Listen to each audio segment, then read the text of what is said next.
Welcome, dear listener, to the hush of an ancient Roman evening. Let the busyness of your day slip away as we walk through quiet streets and peer into the intimate spaces of a Roman household, preparing for the night. Breathe in slowly, and as you exhale, allow yourself to be transported to the heart of Rome 2,000 years ago, when the world was different, and yet, in the rhythm of nightfall, very much the same, the Roman sunset. As the day neared its end in the city of Rome, the sky would begin to soften with a dusky golden light. Long shadows spilled across the tiled roofs, washing the painted walls of houses in the gentle glow of evening. Merchants gathered up their wares, folding cloth canopies over market stalls, while potters and metalworkers began to cool their hearths, setting down tools that had been warm in their hands since the morning. The chatter of the crowds along the Via Sacra, the great road that wound its way through the city's heart, gradually softened. Little by little, the hurried footsteps gave way to a more peaceful pace. You might hear the faint clatter of a passing cart, the wheels rumbling against cobblestones, or the gentle murmur of neighbors sharing a few words before they closed their doors for the night. The Tiber River, never silent, rolled on steadily, its surface catching the fading sunlight now and then. The call of a night bird echoed across the water, reminding those who listened that darkness was coming, and it was time to rest. Returning home within a Roman household, evening brought a sense of ritual. Each member of the family had their place and their tasks as the day wound down. Perhaps you might picture a father returning home after a day of business or civic duty. His sandals would be dusty from the road, the hem of his tunic carrying traces of the day's travels. Stepping inside the familiar courtyard, he might pause to wash his hands at a basin set upon a marble stand, the water cool against his skin. Washing away the city's dust was more than just a matter of cleanliness. It was a small act of purification, a way of crossing the threshold from the world of business to the peaceful domestic sphere. A mother, perhaps, would be overseeing the final preparations of the evening meal, making sure that bread and olives, stewed vegetables, and perhaps a bit of fish were ready. The aroma of herbs, thyme, oregano, rosemary, drifted through the household, mingling with the faint sweetness of wine stored in clay amphorae. Children would gradually quiet down, setting aside their toys or simple games. The day's energy would ease into calmer rhythms, with older children helping their parents tidy away the day's tools, or perhaps feeding small scraps to a household dog waiting patiently by the kitchen doorway. Lighting the lamps. As the last rays of sunlight faded, another quiet ritual began. The lighting of lamps, a task both practical and symbolic. A household slave or family member would carefully fill small clay lamps with olive oil, trimming the wicks made of linen or flax. The first spark would glow, then blossom into a steady flame. One by one, these tiny fires lit up the darkening home, casting long, gentle shadows that danced across painted walls and mosaic floors. The Roman home at night was never flooded with bright, harsh light. Instead, a series of small, warm pools of glow created an intimate world of partial illumination, where people moved in a kind of soft twilight. In the flicker of the lamps, colors shifted. Reds deepened, gold leaf shimmered. The blues of wall paintings became more mysterious and dreamlike. Perhaps a few candles made of beeswax were lit as well, their sweet, subtle scent perfuming the air with a memory of summer flowers. This moment, the moment of first light in the evening, was a gentle invitation to the household to let go of daylight cares and embrace the slower, restful hours of night. Evening cleansing and dressed after lighting the lamps, Romans turned their thoughts to preparing their bodies for bed. Cleanliness was highly valued. In many homes, a small basin or a shallow ceramic bowl of water was set aside for washing. Hands, face, and sometimes feet were rinsed, a small ritual to wash away fatigue and grime, as well as to soothe the body before rest. The coolness of water on sun-warmed skin was refreshing. Some Romans, if they could afford it, might perfume the water with herbs such as lavender or rosemary. A drop or two of scented oil could transform the simple ritual into something gently luxurious. After this, night clothes were donned, typically a simple linen tunic, unadorned, loose, and light against the skin. In winter, a woolen cloak might be draped across the shoulders, or an extra blanket folded at the foot of the bed, ready to draw over oneself during the colder hours of the night. For wealthier citizens, garments might be finer, a tunic dyed with soft colors, carefully woven for comfort, but the principle was the same. Night clothes should soothe and invite the body to relax. The household sounds. As the Roman evening settled in, so too did a familiar music of night. You might hear the soft tapping of a broom against the courtyard stones as someone swept away the day's dust, or the closing of a wooden shutter with a gentle creak protecting the home from stray breezes. Occasionally, a dog barked in the distance. Perhaps a mule brayed as it settled down in a nearby stable. Inside, conversation fell to a hush. The busy voices of children gave way to quiet questions, a laugh softened by the hour, and sometimes a gentle lullaby sung to the smallest of the household. All around, the city itself slowed. Merchants shuttered their stalls, blacksmiths stilled their hammers, and the sound of sandals upon stone grew fewer and fewer, until there was only the rhythmic echo of a watchman's staff marking his slow patrol through the streets. A sip before sleep, among the customs of Roman nightfall, was the practice of a light drink before bed. Romans typically drank wine mixed with water, venom diluted to a pale, almost pink color. This was thought to aid digestion, quiet the spirit, and warm the body against the evening chill. For those who had labored hard in the fields or workshops, this gentle wine was a small comfort, something to ease tired limbs and encourage a deeper, unbroken sleep. At the same time, others might take a cup of warm milk, infused with honey and a pinch of ground poppy or herbs, to soothe anxieties. These small nightcaps were never meant for revelry. They were private, calm, peaceful, taken in silence or in quiet conversation with loved ones, with lamps glowing faintly in the background. The final tasks before sleep, the family would complete a few final tasks. A father might check that the front latch was secure, ensuring no wandering stranger could slip inside during the night.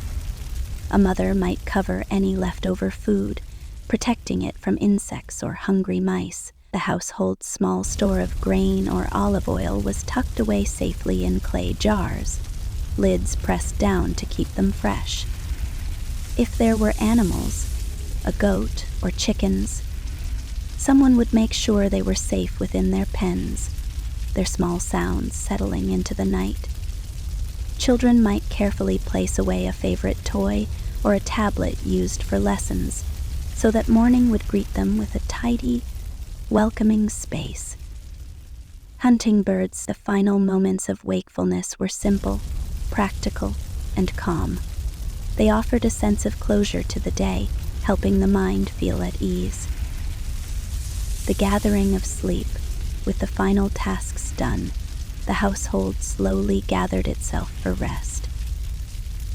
Oil lamps were turned down to a softer glow. In some rooms they were snuffed out entirely, leaving only the gentle light of a single lamp to watch over the sleeping family. Ang kotsu, kotioka. The gathering of sleep, the hearth's embers faded, turning from a living red to a quiet gray. Its warmth, stored in stones around the hearth, would still linger, gently heating the night air. Breathing slowed. Conversations dwindled to a last word, a last wish for good dreams, a final good night. In the courtyard, a trickle of water might still be heard in the fountain basin, offering a lullaby of its own. One by one, the family lay down upon their beds, adjusting their linen coverings, drawing shawls or cloaks close around their shoulders. Their eyes grew heavy, and the night, so carefully prepared, embraced them with all the tenderness of a familiar friend. In a Roman house, its walls cool to the touch after a hot day, its mosaic floor smooth beneath your feet, its lamps flickering like tiny hearths of calm, drawing you inward. The sweet breath of rosemary and olive oil lingers in the air. A gentle breeze drifts through a shutter, carrying the far-off sounds of a city settling into its sleep. In your mind's eye, you can watch the figures of the household, moving quietly, gently, tending to themselves and one another. No rush, no harsh voices, no bright lights, only the slow rhythm of the night, inviting everyone to rest. A blessing of peace. Romans believed that a peaceful night began with a peaceful heart. They gave thanks to their household gods for the shelter of a safe home, for food upon their table, for the company of family or friends. Even the humblest household might pause to light a tiny lamp at a shrine to the lares, those protective spirits of the family, asking them to guard their dreams. And so, as you lie here tonight, breathing softly, you might carry that same wish within you. Gratitude for the day behind you, hope for gentle dreams ahead, and trust in the calm, protective hush that comes with night. Now that we have gently prepared for rest, let us take slow steps through the doorway of an ancient Roman sleeping space. Tonight, you and I will explore the cubiculum, the Roman bedroom, and discover its quiet design, its humble comforts, and the subtle details that carried Romans toward their nightly dreams. Breathe in softly, and as you exhale, let the distant world of Rome grow closer, candle by candle, as we wander into a place of nighttime peace, a modest room of dreams. In most Roman homes, the bedroom was not a grand space. Unlike the impressive atriums where guests were welcomed, or the large dining rooms where banquets might echo with laughter, the cubiculum was smaller, simpler, and profoundly personal. Stepping into a cubiculum, you might notice at once the hush that filled its walls. The walls themselves were often painted in soft tones, muted reds, warm ochres, or gentle greens. Frescoes might depict birds in mid-flight, delicate flowers, or mythological figures, all drawn with a light hand. These scenes seemed to whisper calm rather than shout, providing a restful view before sleep. In the fading lamplight, these paintings took on a dreamlike quality, shadows moving across them in slow waves as the flame shifted. The floors were sometimes tiled with mosaic, patterned with geometric designs or simple lines. Bare feet would have found these tiles cool and smooth in summer, a quiet comfort after a hot day. In winter, a small woven mat might be placed beside the bed to soften the first steps of morning. The lectus, a Roman bed. At the heart of every cubiculum was the bed, known as the lectus. The Roman bed was not tall and heavy like the later beds of medieval Europe. Instead, it was closer to the earth, standing on modest wooden frames.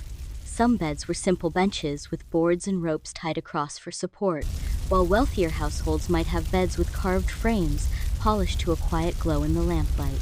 The mattress upon the lectus was usually filled with straw, or sometimes wool, and for those who could afford more luxury, feathers provided extra softness.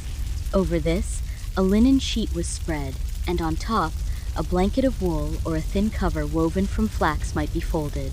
Pillows, too, were often linen, stuffed with feathers or wool. Their cloth covers might be plain, or perhaps gently embroidered with patterns, leaves, vines, or small animals, a comforting reminder of the natural world even in sleep. For a Roman, The bed was not merely a place to sleep, but a place to rest the spirit, to lie in stillness and allow the worries of the day to pass away. Simplicity and order. Within the cubiculum, you would rarely find clutter. Romans prized order, even in their private spaces. A small chest or box might stand near the bed, holding personal items, perhaps a comb, a piece of jewelry, a writing tablet, or a wax seal for letters. A clay lamp or a small bronze lampstand provided the gentle glow of night, and on a tiny shelf, a folded cloth or an extra blanket waited for cooler hours.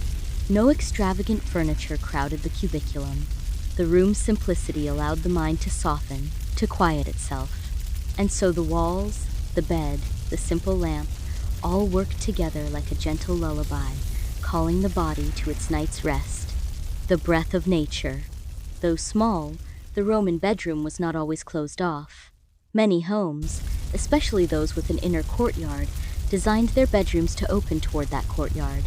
As night settled over the city, a cool breeze might wander in through a window or a light wooden shutter. The faint perfume of night-blooming flowers, roses, lilies, or small garden herbs might drift upon that breeze, mingling with the sweet smoke of olive oil lamps. In the quiet, the rustle of ivy or the distant trickle of a courtyard fountain could become a private lullaby, rocking the household to sleep. For Romans, this sense of connection to nature was part of their peace. Even in the middle of a busy city, they tried to carry the breath of the countryside with them. Household rhythms before bed.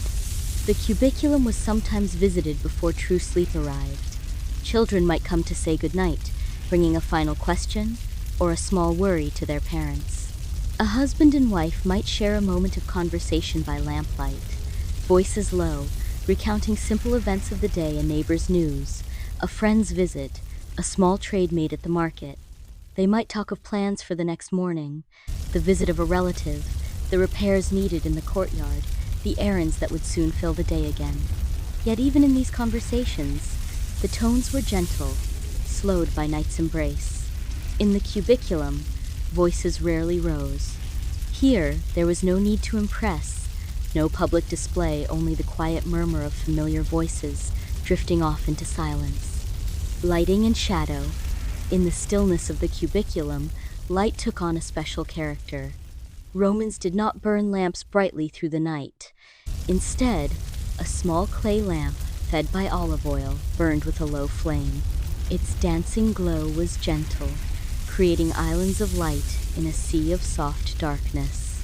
On the wall, these flames cast quiet, slow-moving shapes: a child's toy horse on a shelf, the curve of a water jug, the folds of a blanket. Shadows moved with the flame's faint breeze, a silent, hypnotic show to soothe a restless mind.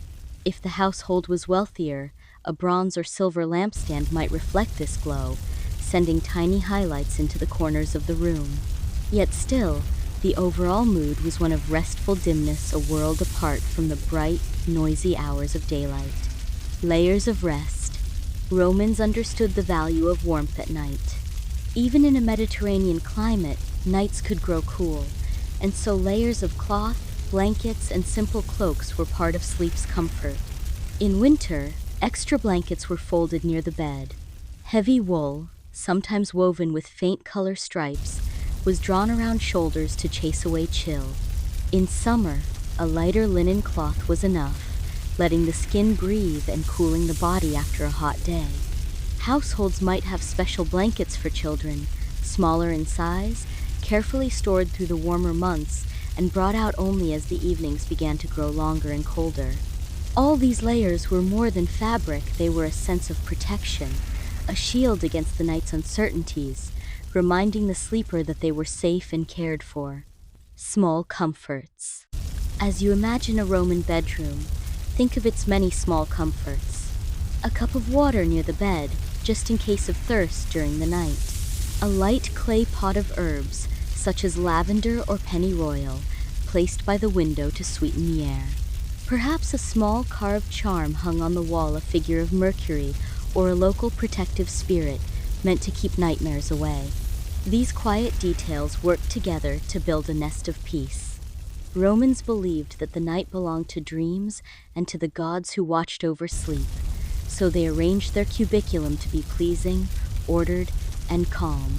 Children's beds. In a family household, children sometimes slept in a smaller cubiculum nearby, or even in the same room as their parents if the home was humble. Their beds were simpler, still straw mattresses laid across a light frame, or even directly on the tiled floor with a blanket for padding. A carved wooden toy, a rag doll, or a small clay animal might rest beside them, silent protectors through the night. Older siblings might share a bed, lying side by side under a woolen blanket, whispering secrets until sleep took them away. Parents would look in on them once or twice before fully settling to bed themselves, ensuring every small body was safe, warm, and gently dreaming. Dreams as visitors. Romans thought of dreams as visitors. They might come through the open window, on a breath of wind. They might be sent by Mercury, the god who traveled swiftly between worlds, carrying messages. Or they might be guided by Somnus, the god of sleep himself, drifting on dark wings into the cubiculum. A Roman might even keep a small shrine in the corner of the bedroom no larger than a tiny box where an image of a god or protective spirit could receive a whispered prayer before the lamp was blown out. These nightly visitors, the Romans hoped, would bring pleasant dreams, restful images, and perhaps even glimpses of what the future might hold. The peace of the household. As the final moments before sleep arrived, a calm would settle so deeply you could almost feel it in the walls. The household, having completed its rituals, closed its doors, dimmed its lamps, and tucked away its daily cares, grew as still as the night outside. In this hush, the gentle breathing of children, the muffled cough of an elder, the sigh of a dog on a woven mat, all these quiet sounds wove together, a lullaby of family, of belonging, of safety. And so, the Roman home became an island of calm within a city that never fully slept. The invitation of sleep. Lying upon the lectus, a Roman might think for a moment of the day just past, the sights and scents, the conversations, the tasks completed. With the flame lowered, eyes would grow heavy.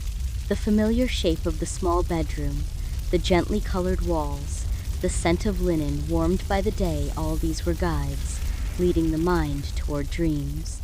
Even if worries lingered, the night itself was a gentle teacher, reminding the heart to rest. And so, within the cubiculum, a Roman might whisper a last good wish to the household gods, close their eyes, and give themselves fully to the night. Soft pose. Now, dear listener, as you imagine this calm space, breathe in its simplicity, its comfort, its hushed, protective quiet. Welcome back, dear listener. Now that we have settled into the quiet of the Roman bedroom, let us turn our gaze to the gentle rituals of the night, those small, deliberate customs that shaped the final moments of each Roman day.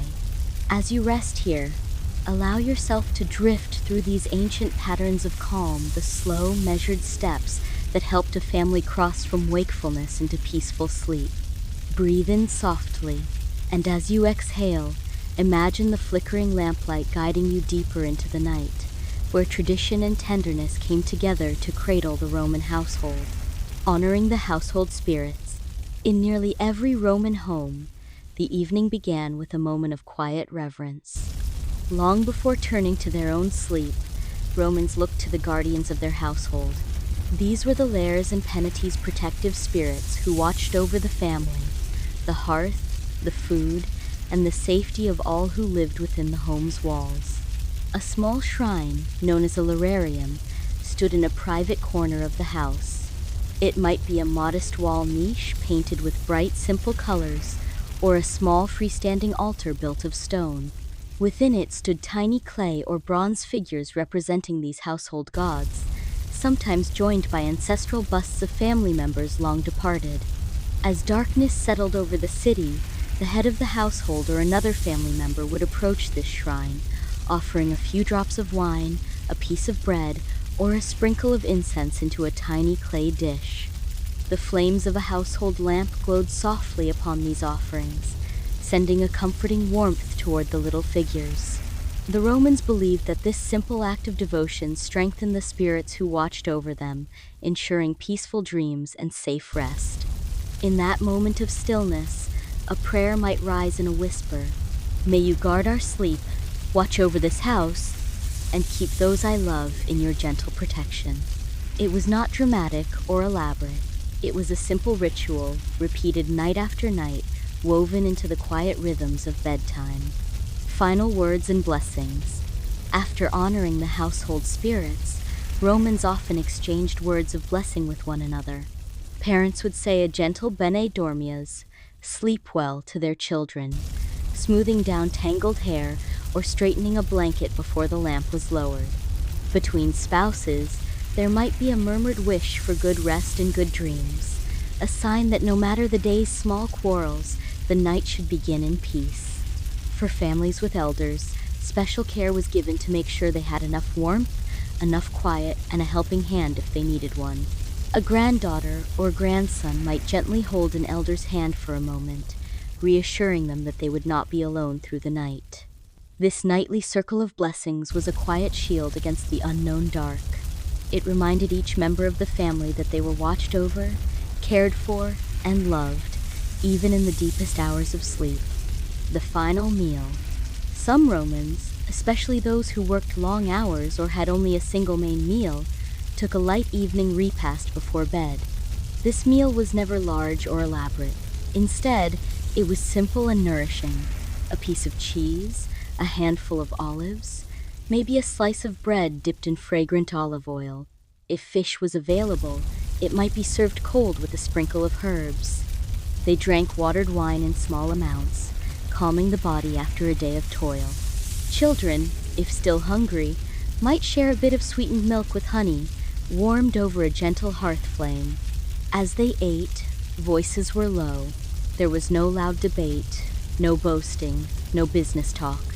The night meal was a time to soften the heart and rest the mind, to let the warmth of family life linger before the hush of sleep.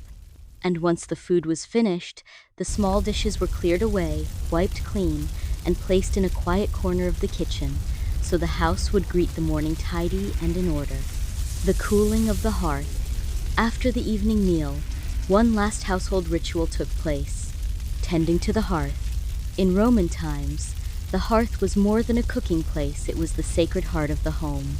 The family's fire had to be respected, its embers carefully managed.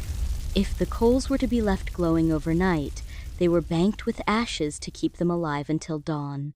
This was a task handled with patient care. A small wooden paddle might be used to arrange the ashes, a gentle cloud of dust floating into the lamplight, then settling again. Sometimes a few fragrant herbs were tossed into the fading flames, rosemary, thyme, or laurel, to scent the hearth and cleanse the air for sleep.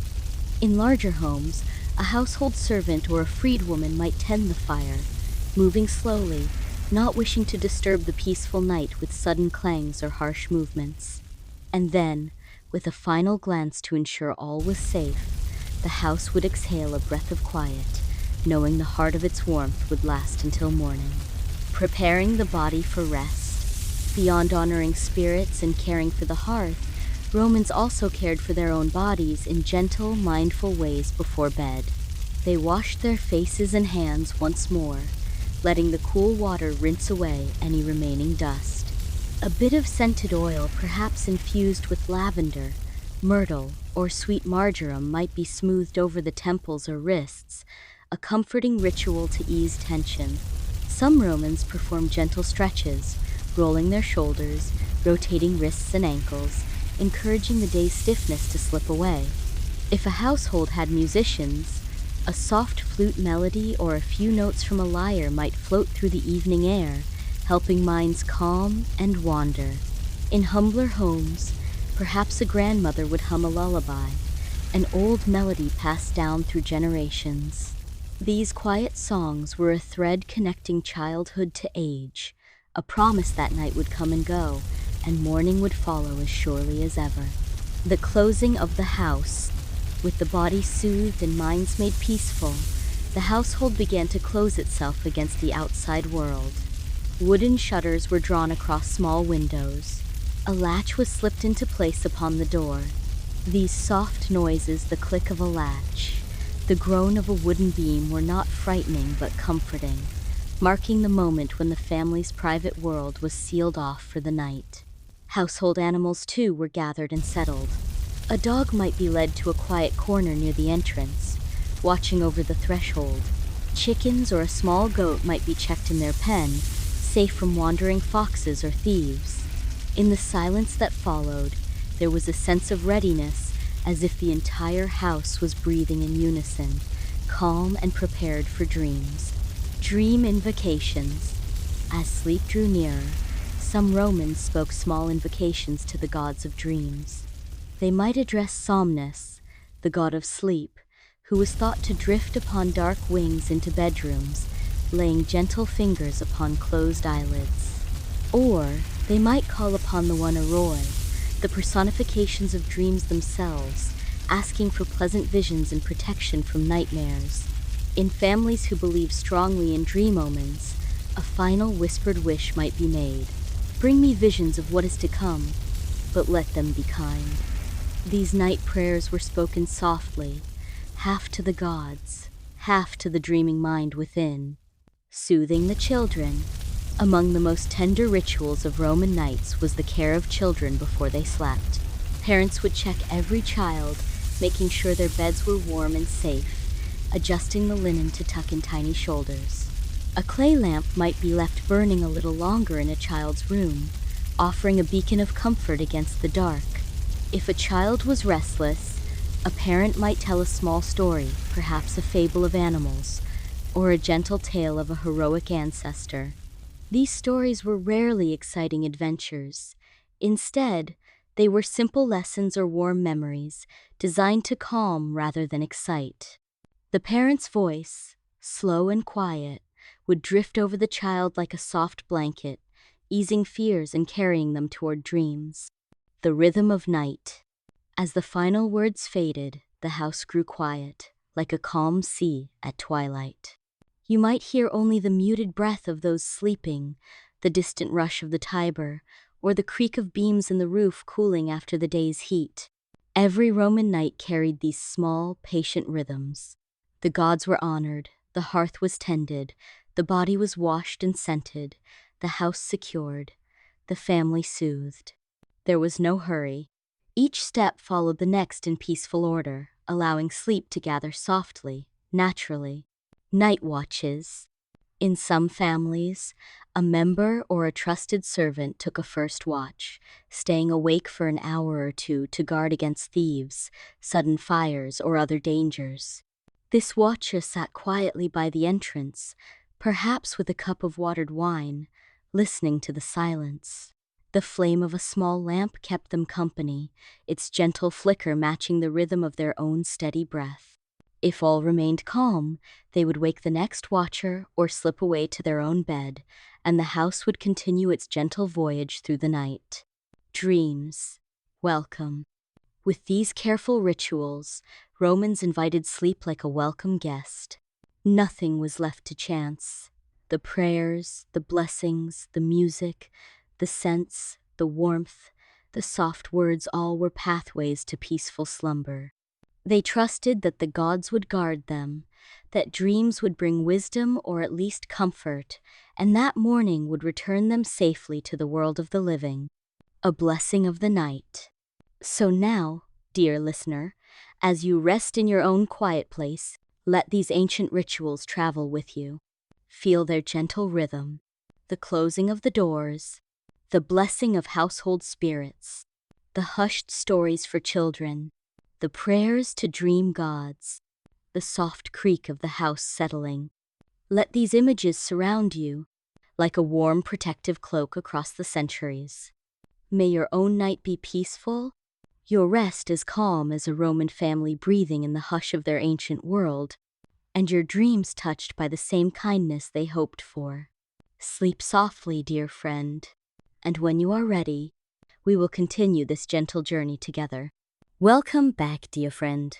Now that the Roman household has dimmed its lamps, the doors are latched, the hearth is banked, and the family is wrapped in layers of warmth, it is time to wander even deeper into the mysteries of the night. In this chapter, let us explore how the Romans understood dreams, sleep, and the hidden world of the night. Take a slow, quiet breath with me, and as you exhale, allow yourself to drift, just as they once did, into a world where the boundary between waking and dreaming became as thin as a breath of incense in the still air. The nature of sleep. For the Romans, sleep was not simply a pause in daily life. It was a sacred, protective, almost divine state.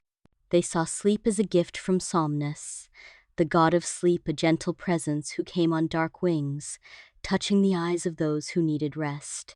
Somnus was not feared, nor was he praised loudly. Instead, he was honored in a quiet, reverent way. Romans believed he brought not only bodily peace, but also a chance to travel the realms of dreams, where wisdom and prophecy might be found. Each night, as they settled onto their lectus, they trusted Somnus to guide them gently out of the waking world and into the serene waters of forgetfulness and recovery. They spoke of sleep as a form of temporary death, a safe, necessary death, from which one would awake reborn at dawn. It was a natural part of existence, woven as deeply into the rhythms of life as birth and breath, a slowing of the body. Before sleep came, Romans felt their bodies slowing. Their breathing grew softer. Their hearts, no longer pushed by the anxieties of the marketplace or the chatter of neighbors, beat a calmer rhythm. Muscles released their tension. Joints found rest in the warmth of linen sheets. They might lie on their sides, knees drawn slightly in, or rest on their backs, arms folded over the belly, listening to the quiet song of the night. In these moments, the echoes of a busy day fell away, replaced by a hush so complete that even the sound of a passing nightbird outside the window felt almost too loud. The mind and the body, once so occupied with tasks and duties, surrendered to the softness of night. The arrival of dreams. Romans saw dreams as visitors uninvited yet welcome, strange yet familiar. Some believed these dreams were sent by Mercury, messenger of the gods, who traveled freely between the world of the living and the realm of spirits. Mercury could place visions in a sleeper's mind, carrying divine warnings or blessings. Others thought dreams might come from ancestors, reaching across the veil of time to offer comfort or gentle advice. Still others saw dreams as random images, reflections of daily life, woven by the mind as it tried to make sense of the world. No matter the source, dreams were important. They were considered messages sometimes clear, sometimes tangled, but always meaningful if you took the time to reflect upon them. In Roman homes, a dream might be discussed quietly over breakfast the next morning, as a clue to what the day could hold. Sacred visions. Particularly vivid or powerful dreams were treated with reverence. If a Roman dreamt of a god Jupiter, Juno, Diana, Apollo, they might visit a local temple the next day to offer thanks or seek explanation. Some people even kept a dream book, a kind of personal diary, recording what they had seen in sleep. Over weeks and months, they would search for patterns, a hidden language of symbols that might reveal the will of the gods or the flow of their own fortunes. Priests known as augurs or haruspices might help interpret dreams, linking the images of night to omens or divine messages. But in most families, dreams were discussed simply, gently as moments of mystery, to be honored but not feared. The quiet of the night. Once sleep took hold, the Roman home fell into profound stillness. The clay lamp was finally pinched out, leaving the room in near total dark. Only the coals of the hearth glowed faintly, a tiny heartbeat of orange among the shadows. The wind, if it blew, rattled wooden shutters softly. The faint creak of roof timbers shifting with night air might break the silence, but nothing more. The city outside Rome itself never fully slept. Carts might still rumble far away on a road. A night watchman's voice could echo off stone walls. But within the home, there was a sense of sanctuary, a place apart where no harm could come, wrapped in the blessings of its household gods.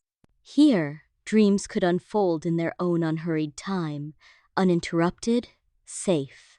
Dreams for children. Children, too, held their own dream worlds.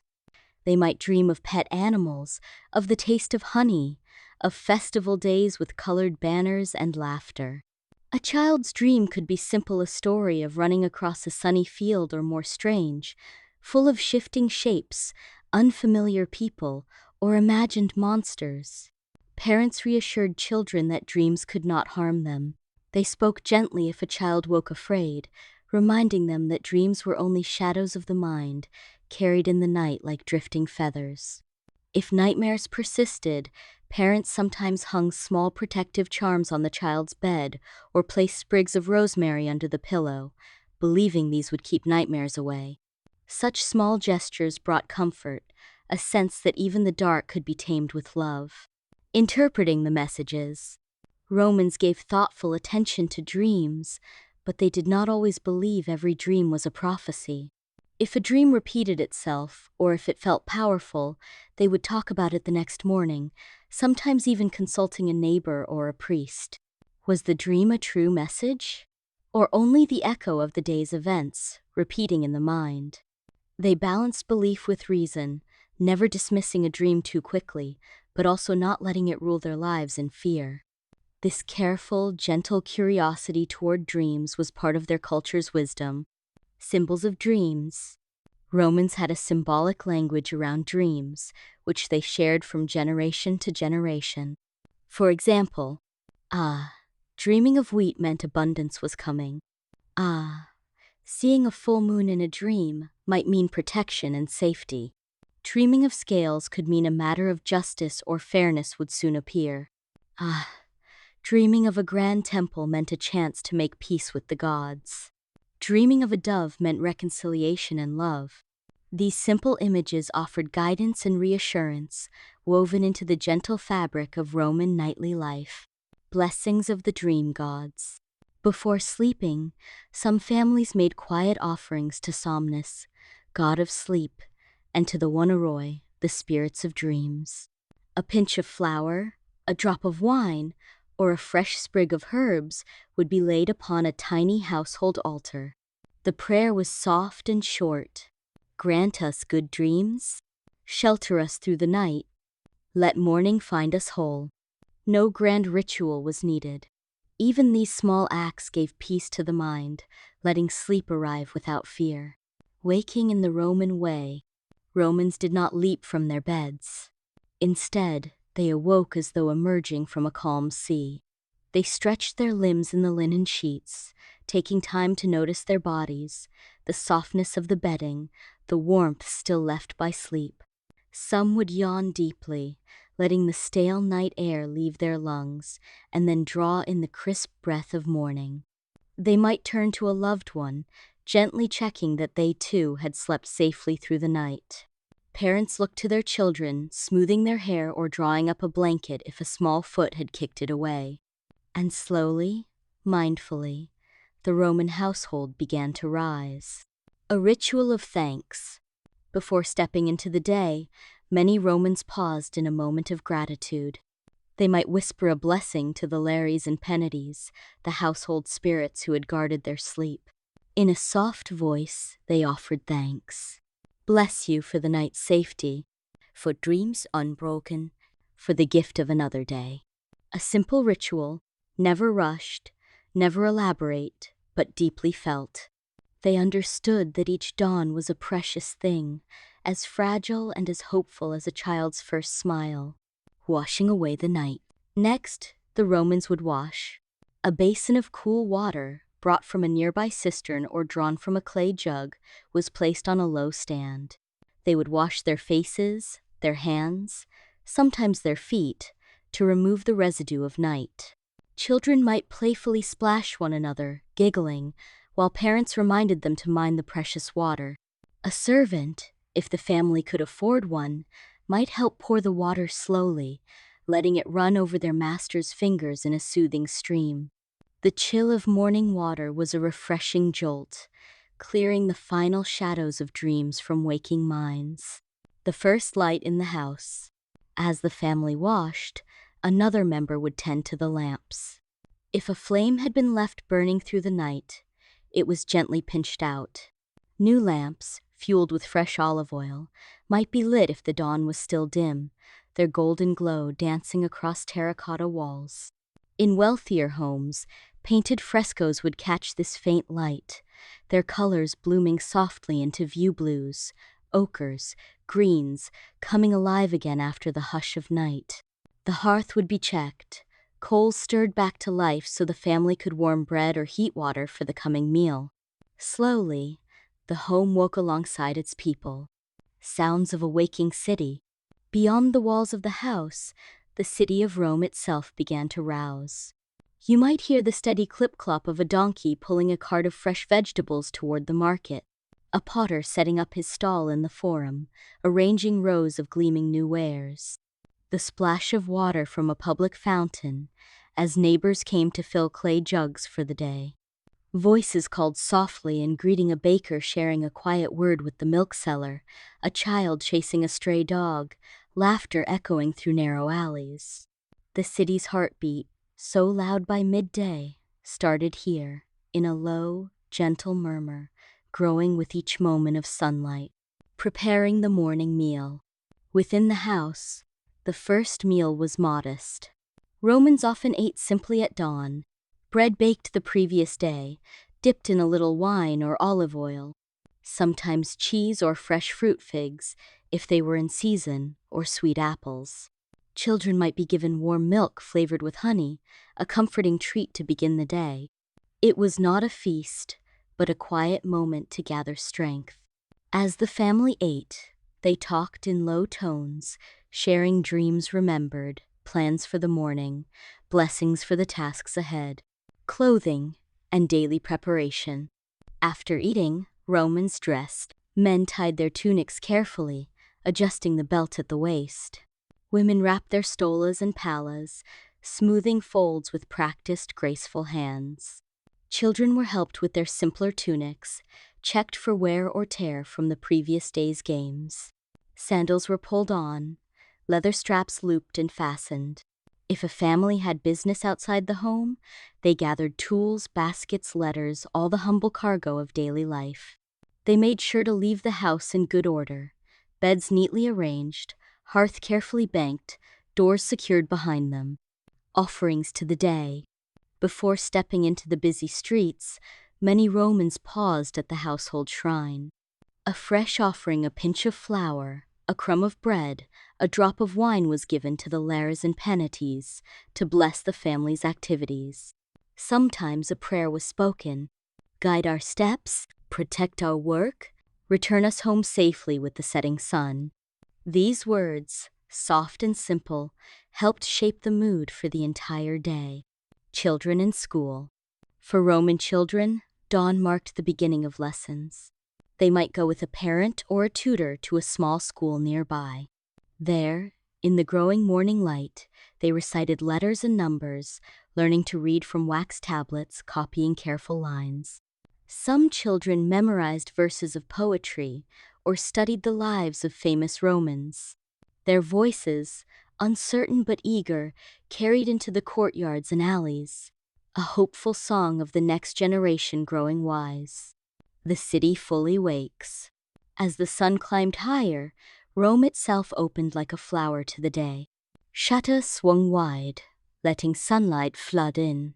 Shops lifted their wooden bars and set out their goods. Taverns began to warm food for early customers.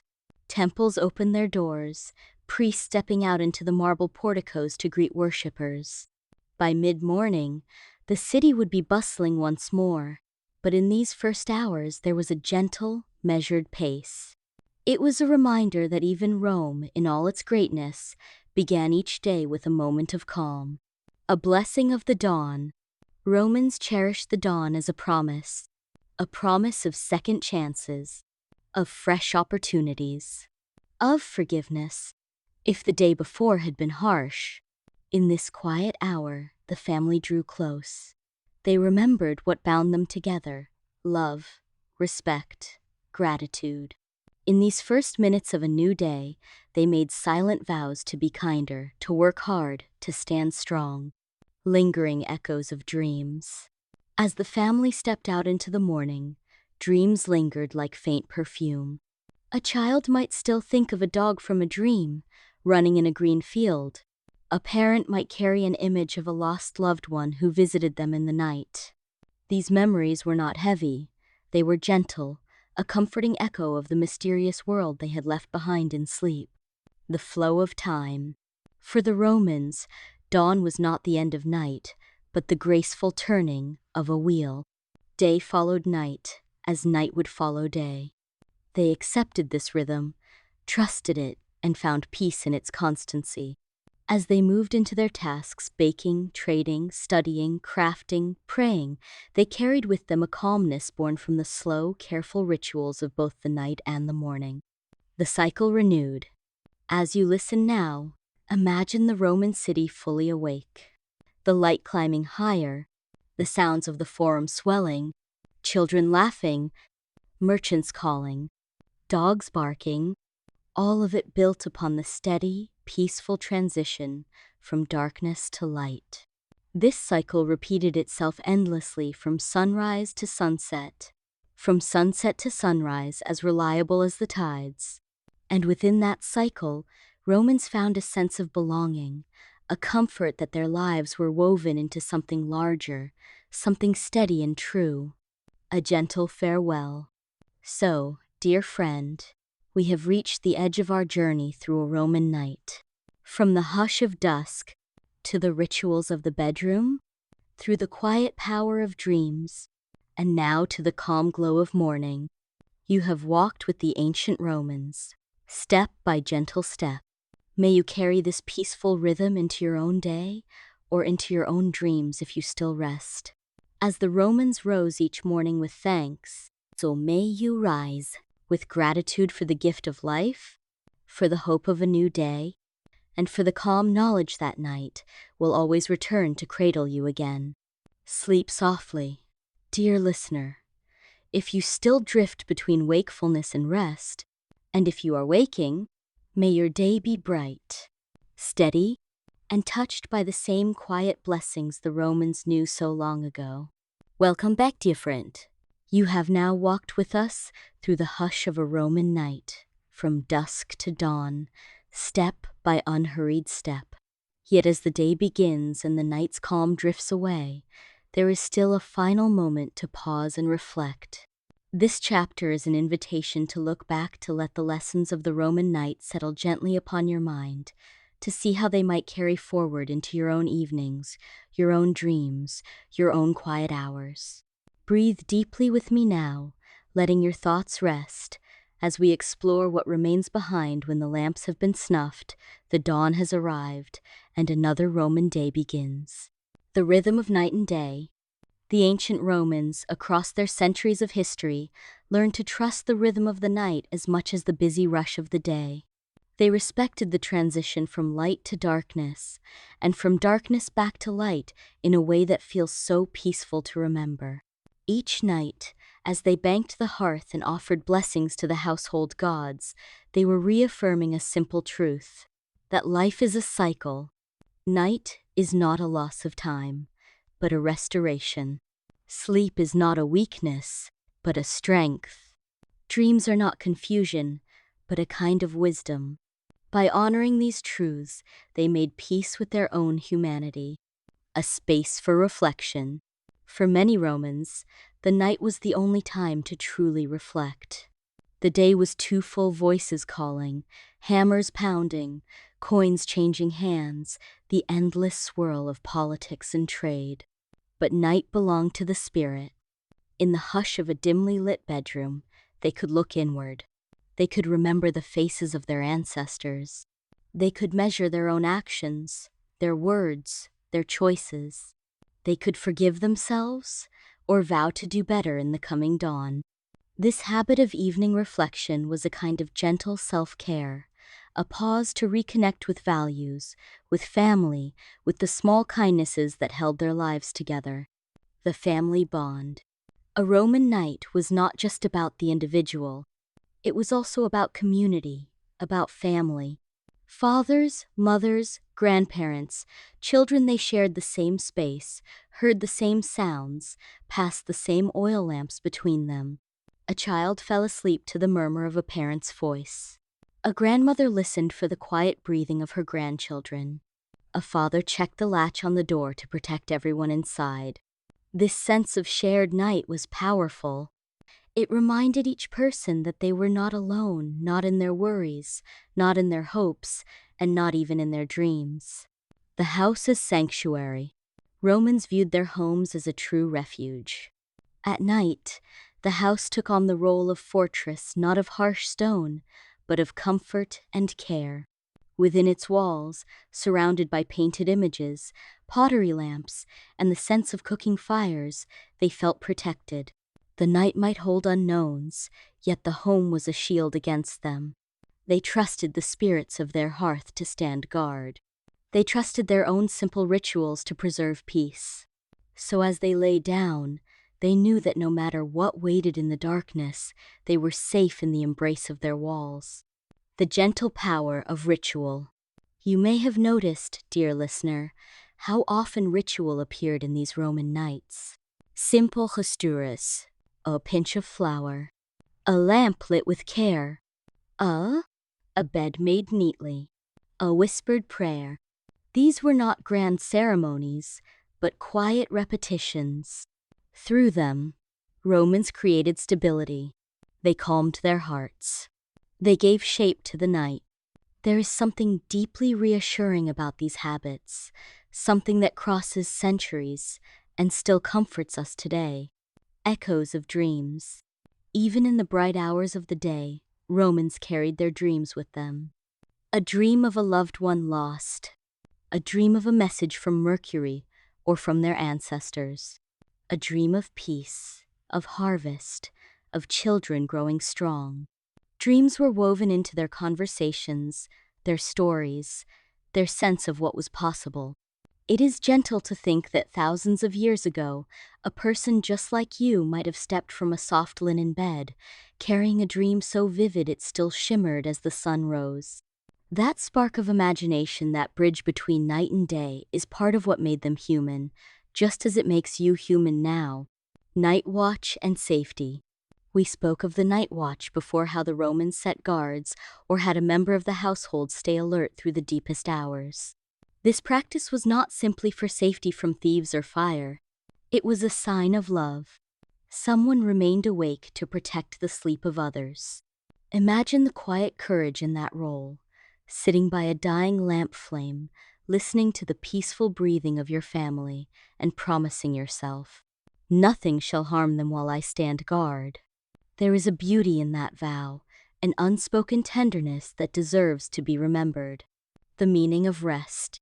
For the Romans, rest was not a luxury. It was an essential act of being alive. They worked hard, yes, building, farming, arguing in courts, fighting their wars.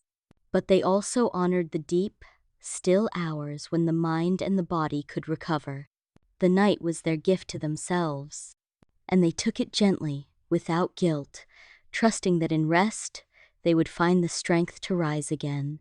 Perhaps you too can feel that permission to rest, to heal, to gather yourself for tomorrow, and know that you are worthy of that peace.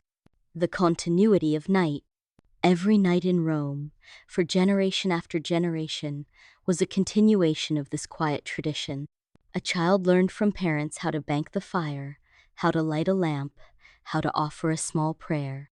That child grew, married, taught the same gestures to their children, and so the calm of the night traveled through time. In this way, Roman families found a kind of immortality. Though their empires rose and fell, though centuries shifted, the nightly rituals remained soft, steady, unbroken, carrying these lessons today. Now, dear friend, as you listen to these ancient echoes, you might ask, what can I take from this? Perhaps you will remember to pause before bed, to breathe more slowly. Perhaps you will choose a simple ritual, a candle, a prayer, a moment of gratitude to shape your own night. Perhaps you will remember that sleep is not an interruption, but a gift. The Romans did not have perfect lives. They struggled, they argued, they worried. But when night fell, they trusted themselves to let go, and in that trust, they found peace. You can too. The legacy of peaceful nights. In the grand stories of Rome, the battles, the emperors, the political intrigues, we often forget the small stories. The mother who checked on her sleeping child. The father who banked the fire with care. The grandparents who told stories to calm young hearts. The friend who watched over the house while others slept. These are the true treasures of history. In them, we see the quiet, timeless thread of human love. A final blessing. As we prepare to close this long, peaceful journey, I offer you the same gentle blessing that a Roman family might have shared at dawn. May your rest be safe. May your dreams be kind. May your waking be bright. And may the night return to you, always gentle and always sure.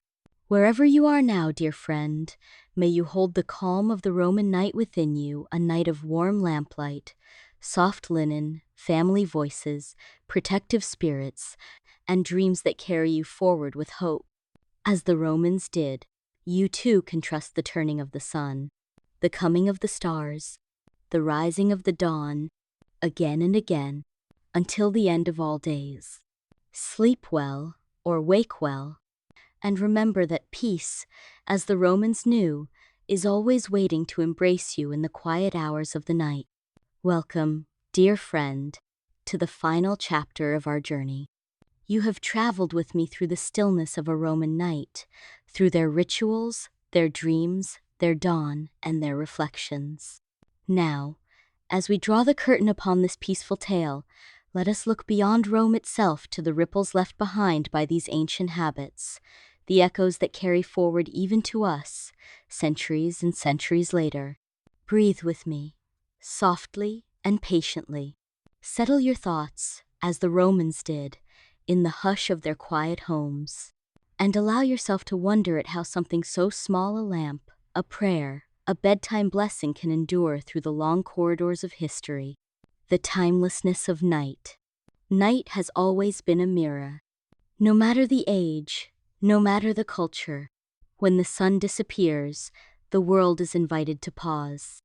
The Romans, with their oil lamps and clay hearths, paused, just as medieval farmers would, centuries later, with their flickering candles and simple prayers. Just as you might now, turning off a light, pulling up a blanket, breathing slowly in your own quiet room. Night binds us all together. It is the great equalizer. The powerful and the powerless. The old and the young. The farmer and the emperor. At night, each one of us must surrender to rest, and in that surrender, there is something beautifully, gently universal. The long memory of ritual. If you listen carefully, you might feel how the smallest Roman gestures have traveled through time. A cup of warm milk before bed. A good night blessing to children. Checking the doors before sleep. Softly banked embers to keep away the cold. You may not light an oil lamp as they did, but you likely have a lamp you switch off. You may not pray to the Lares and Penates, but you might thank your God, or your ancestors, or simply the universe. In these quiet motions, the echo of Rome still hums. It is a music of reassurance reminding you that you, too, belong to an unbroken chain of human comfort and care stretching back over thousands of years. Night as a healer. The Romans understood that night was not only for sleep, but for healing. Muscles could rest. The mind could settle. The spirit could soften its edges. In that darkness, worries loosened their grip, and old sorrows might begin to mend. They trusted that what could not be solved during the day might grow easier to bear by morning. Is that not still true for you? How often have you woken after a difficult day to find your troubles a little lighter, your courage a little stronger, simply because the night carried you through? In that way, you are kin to those Roman dreamers, people who placed their faith in time, in patience, in the healing gift of quiet rest. The mystery of dreams. Dreams remain one of our greatest mysteries. The Romans peered into them, searching for signs. They asked their dream gods for visions. They puzzled over images and omens, wondering what was real and what was illusion. Even now, we still marvel at our dreams. Where do they come from? Why do they choose such curious shapes, such familiar faces, such impossible stories? A Roman mother, 2,000 years ago, might have asked these same questions as she soothed a child who woke frightened from a night vision. Some mysteries refuse to vanish, no matter how many centuries pass. And perhaps that is comforting. Perhaps it reminds us that no matter how the world changes, there are wonders of the mind and heart that always remain. Family, across time.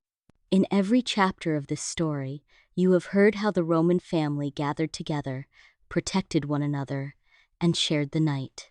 Family was not simply blood, but also servants, neighbors, even the household gods, a network of care, woven tight each evening. Think for a moment of your own family chosen or born and how you, too, create a circle of trust and love. Whether you live alone, with parents, with children, or with dear friends, you carry on that Roman tradition. Every night you wish them peaceful sleep, every time you lock the door against the world, every moment you share a gentle word before bed. You have more in common with those ancient hearts than you might ever have guessed. A household's gentle strength. The Romans took pride in their households, not in the grandeur of their furniture or the size of their walls, but in the quiet strength that lived inside. Each night, they renewed that strength with simple acts of kindness, of cleanliness, of gentle routine. That same strength can live in your own spaces today. It is not measured in gold or marble, but in the hush of a peaceful evening, the calm of a tidy room, the comfort of a familiar pillow. In these small graces, the spirit of an ancient Roman night breathes still. The lessons carried forward. What lessons, dear friend, might we carry forward from all we have seen? To take our evenings gently. To greet night as a friend, not an enemy. To respect dreams, whether they frighten or delight. To honor family in all its shapes. To cherish sleep as a healer. And to remember that the simplest rituals, a lamp, a blanket, a whispered blessing, have held us safe for thousands of years. The Romans did not live perfect lives.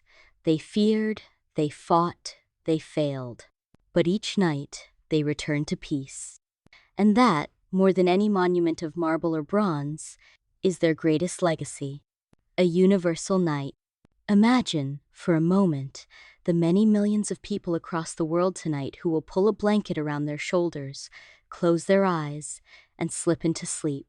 People in every land, in every language, in every way of life. They do as the Romans once did, trusting the night, trusting the rhythms of rest, trusting the possibility of morning. When you sleep, you join them across continents, across centuries in that same timeless act of peace. It is a miracle, repeated every single night, and still wondrous. The echo of small blessings. The Romans might have ended their night with a blessing. So let us, too, finish with a blessing, a simple echo carried across 2,000 years. May the lamp's light guide you safely to sleep. May your dreams be gentle. May your household be whole. And may you wake renewed. Beyond Rome. Though this video is about a Roman night, its story belongs to everyone. Ancient India, ancient China, ancient Africa, medieval Europe, every culture shaped its nights with tenderness and care. Every people built their own gentle traditions of rest, dreams, and morning light. In that way, the Roman night is just one beautiful example of a universal human story.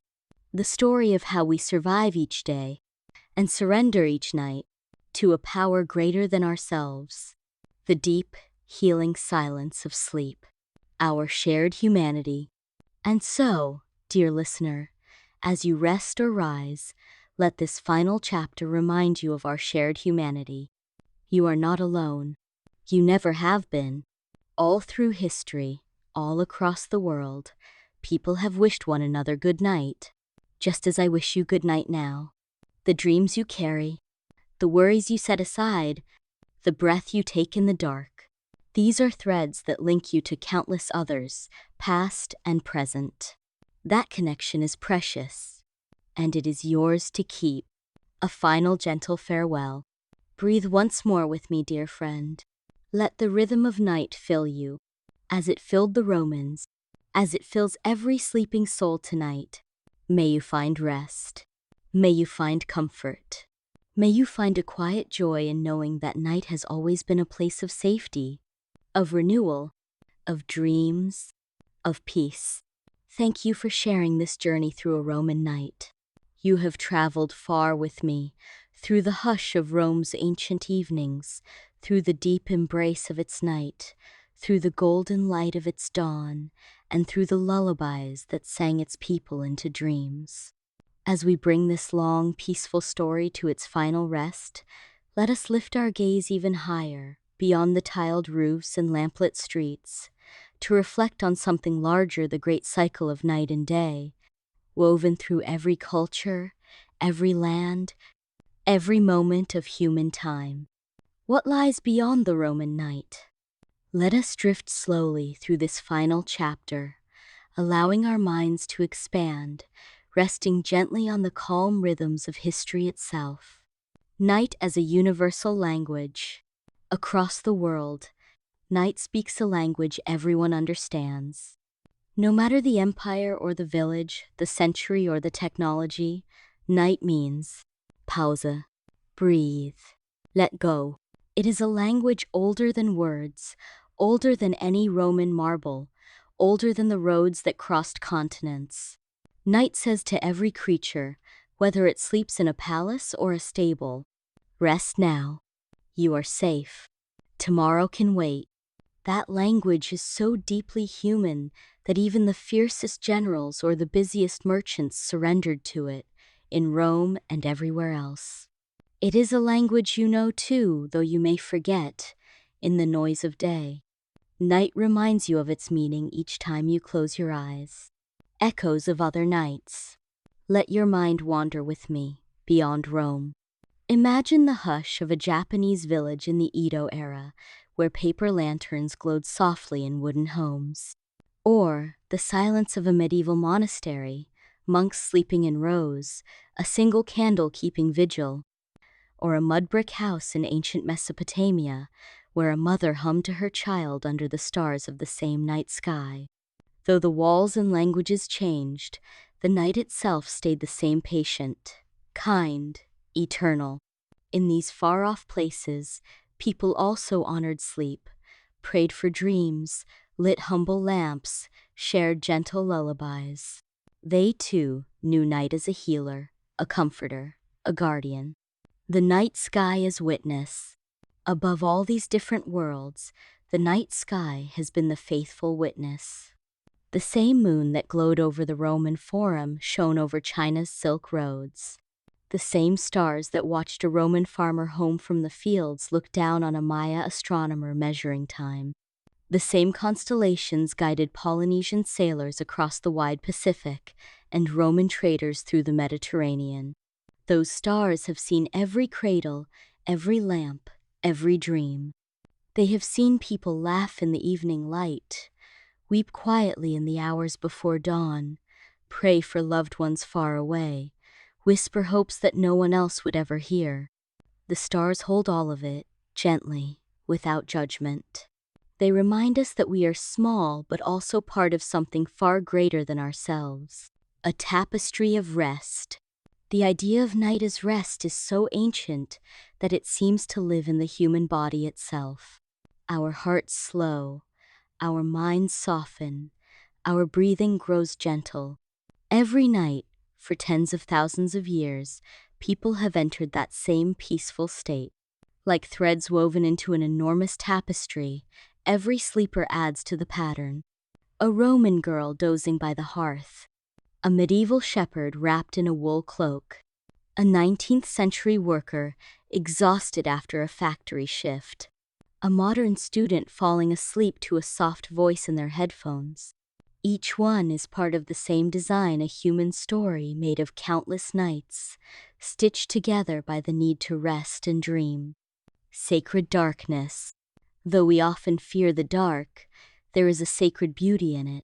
Darkness is what allows stars to shine. It helps us find stillness when the day's constant brightness has become too much. It is the canvas for our dreams, the quiet pool in which our thoughts can settle. The Romans understood that, giving the night its own deities and guardians. They knew darkness was more than just the absence of light. It was a gift.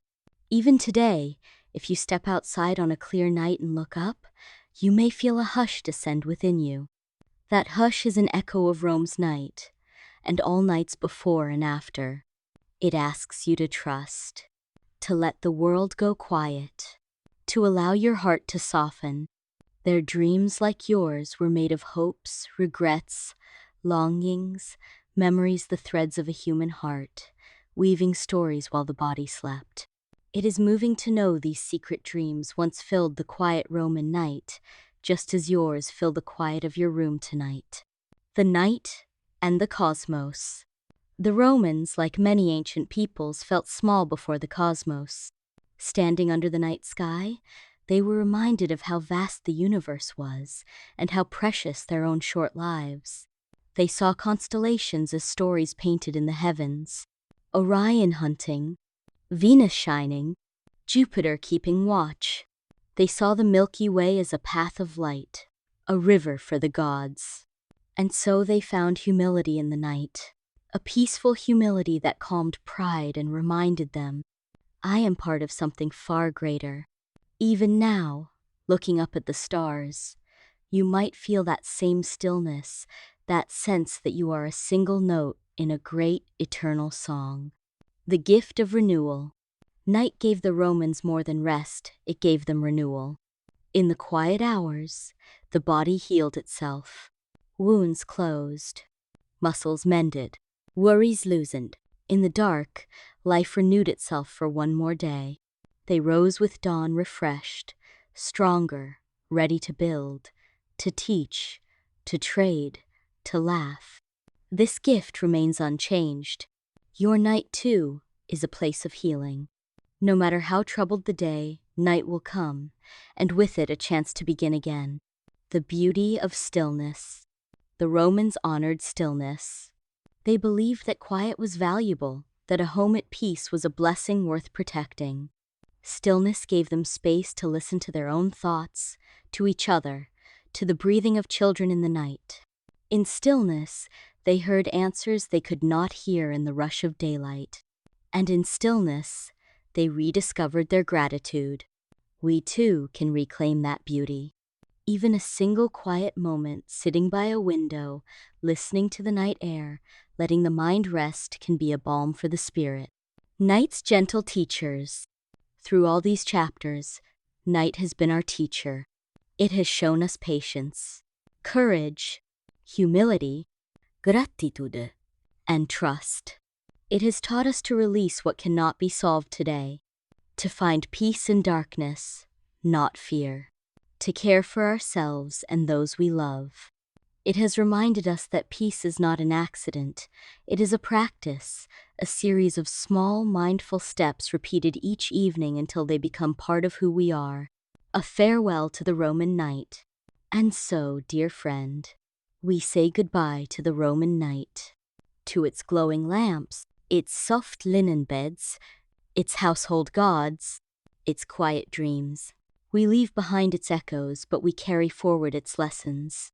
That in the night, we are given permission to rest, that our dreams are worthy of respect, that our families, our homes, our communities can find calm together, that the darkness holds no shame, only a chance to begin anew. The endurance of night. Night will always endure. Long after Rome's statues have crumbled, long after empires have risen and fallen, the night remains. Faithful, gentle, patient, ready to gather the weary, to cradle the worried, to shelter the hopeful.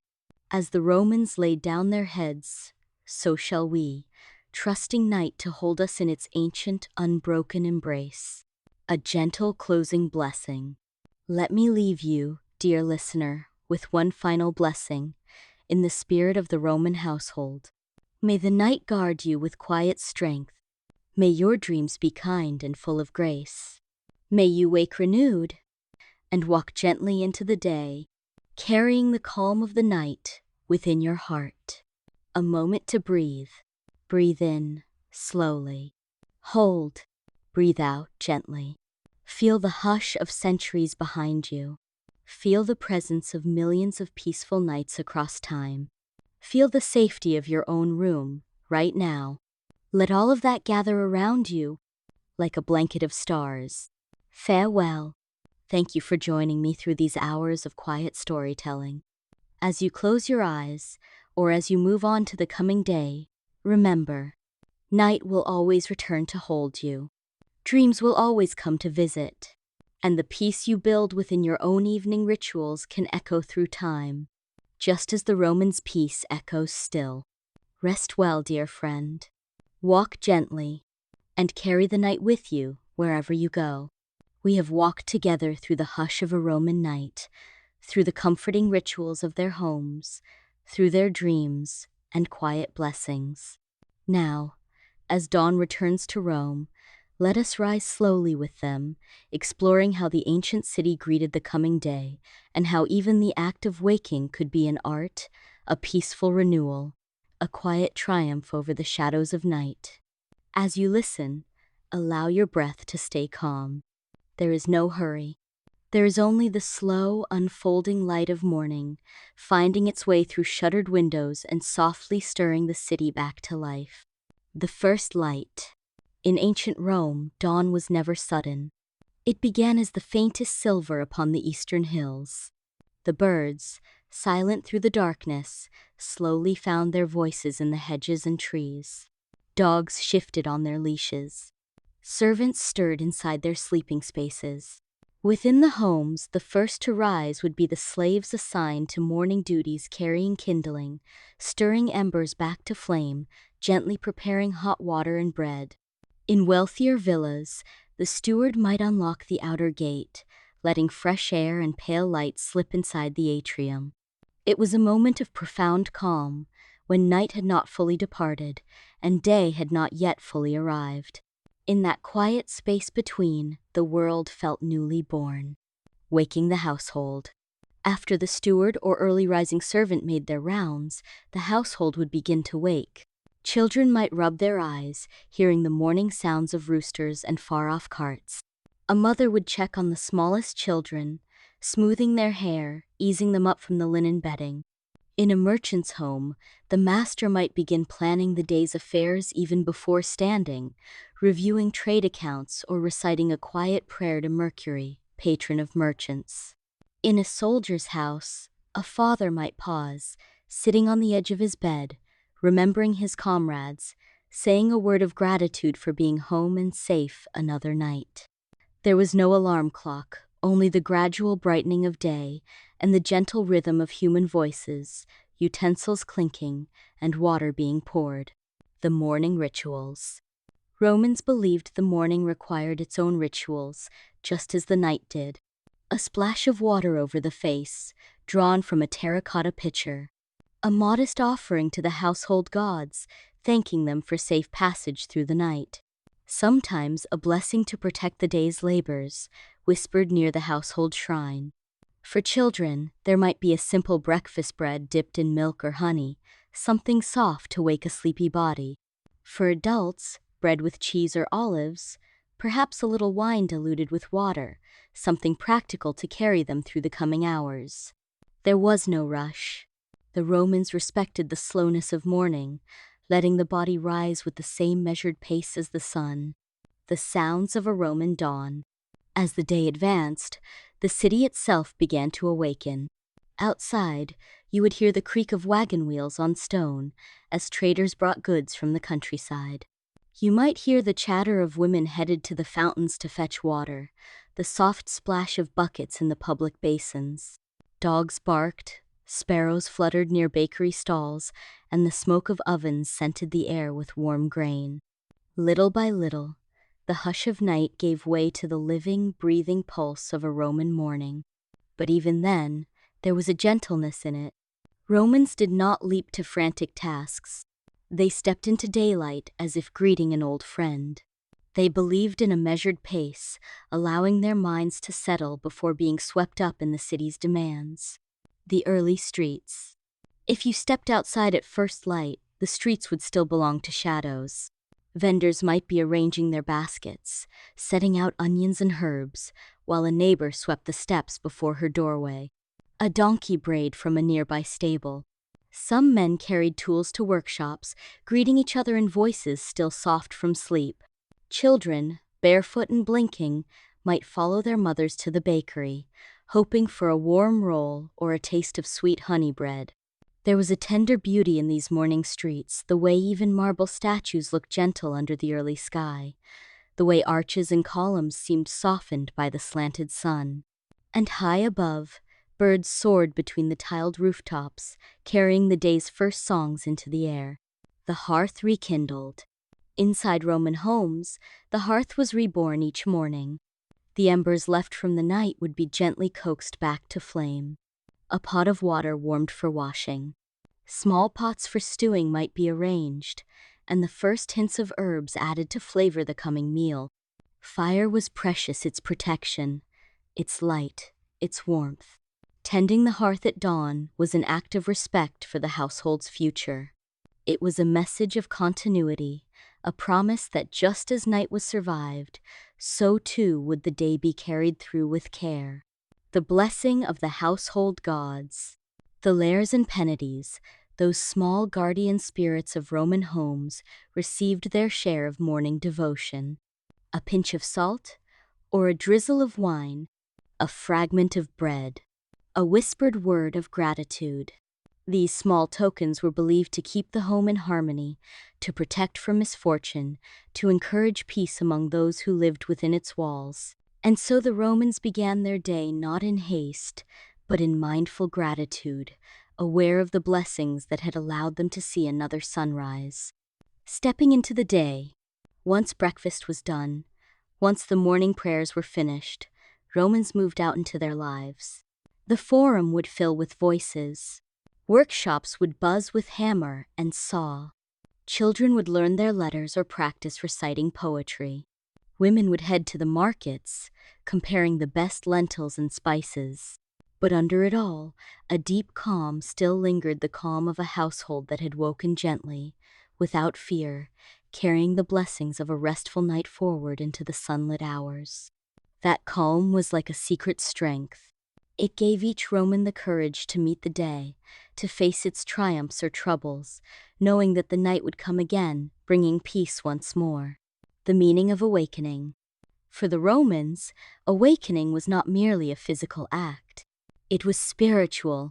It was a sign of resilience, proof that no matter what burdens yesterday had carried, they had survived to see a new dawn. Each morning was a quiet victory, a gift, an invitation to try again. They saw the return of light as a promise. That life would continue, that hope was possible, that dreams could be carried forward, not lost. And so, they woke not only their bodies, but their spirits. They reminded themselves each day that they were part of something enduring and strong, carrying night into day. Perhaps you too might carry something of the Roman night into your day. A gentleness in your morning routine. A small blessing whispered over your breakfast. A slow breath taken before you face the world's noise. In these tiny rituals, you become a thread in the same long tapestry, the same unbroken pattern of humans who have, for thousands of years, balanced the gifts of night with the brightness of day. The Romans teach us that day and night are not enemies, but partners. One heals, the other renews. One rests, the other builds. Together, they keep the human spirit whole. The dawn's quiet lesson. So let the dawn teach you, dear friend, as it taught them, to rise slowly, without harshness, to carry forward your dreams, not abandon them. To see the new day as a blessing, not a burden. No matter what worries wait for you, they can be met with the same grace the Romans practiced, with a calm heart, a steady step, and trust in the coming night, which will return to restore you again. A final blessing for the day. As we close this final chapter, let me offer one last blessing in the spirit of those ancient morning prayers. May your day be guided by gentle light. May your words be kind, your labor fruitful, and your steps steady. May the memory of peaceful nights stay within you, and may you return to your evening rest untroubled, safe, and whole. One last breath. Breathe in with me now, deep and calm. Hold for a moment, and breathe out, letting every muscle soften. You are waking, or perhaps drifting deeper into relaxation. Either way, know that the night's calm stays with you. Farewell, with gratitude. Thank you, dear listener, for walking with me through this long, gentle journey. From the first shadows of a Roman dusk to the quiet power of their dawn and the timeless echoes of their rest, you have seen how the simplest rituals, a lamp, a prayer, a moment of stillness, can hold us safe, even across thousands of years. As you leave this story or slip into dreams, remember that the gentle rhythm of night and day is always there to welcome you back. Sleep well or wake well. Carry peace with you. And, above all, know that you are part of the same enduring story, written again each morning, across every heart, across every century. You have walked with me through the dusk of Rome, shared the night among its quiet homes, watched dawn brighten its painted walls, and heard how echoes of those ancient evenings reach into your own modern life. Yet before we part, let us pause one last time to explore an idea so deep, so ancient, that it ties every chapter together. The eternal night. Not a night of fear, nor a night of unending darkness, but a night that is part of the rhythm of existence itself, woven into the fabric of human time, generation after generation. Let us breathe slowly together and step into this reflection, letting its calm embrace soothe us. Night beyond empires. Rome, as you have heard, was powerful. Its legions marched over half the known world. Its emperors built marble arches, bathhouses, libraries. Its coins spread from Britannia to Syria, carrying images of mighty rulers. Yet all of it, eventually, fell silent. The statues crumbled. The walls broke down. The Senate lost its voice. But night remained. Long after the empire was dust, night still arrived faithfully. It did not care for emperors or armies. It cared only to fold the earth in darkness, letting sleep come, letting dreams visit, letting wounds mend. Night is stronger than empires, more enduring than any monument. A simple, patient power that will always return. The unbroken rhythm. All humans live by rhythms. The beating heart, the breathing chest, the rising and setting of the sun. Night is woven into these rhythms. It does not interrupt life, but completes it. It balances the day. It lets action pause so that tomorrow can begin again. For the Romans, this rhythm was as sacred as their laws.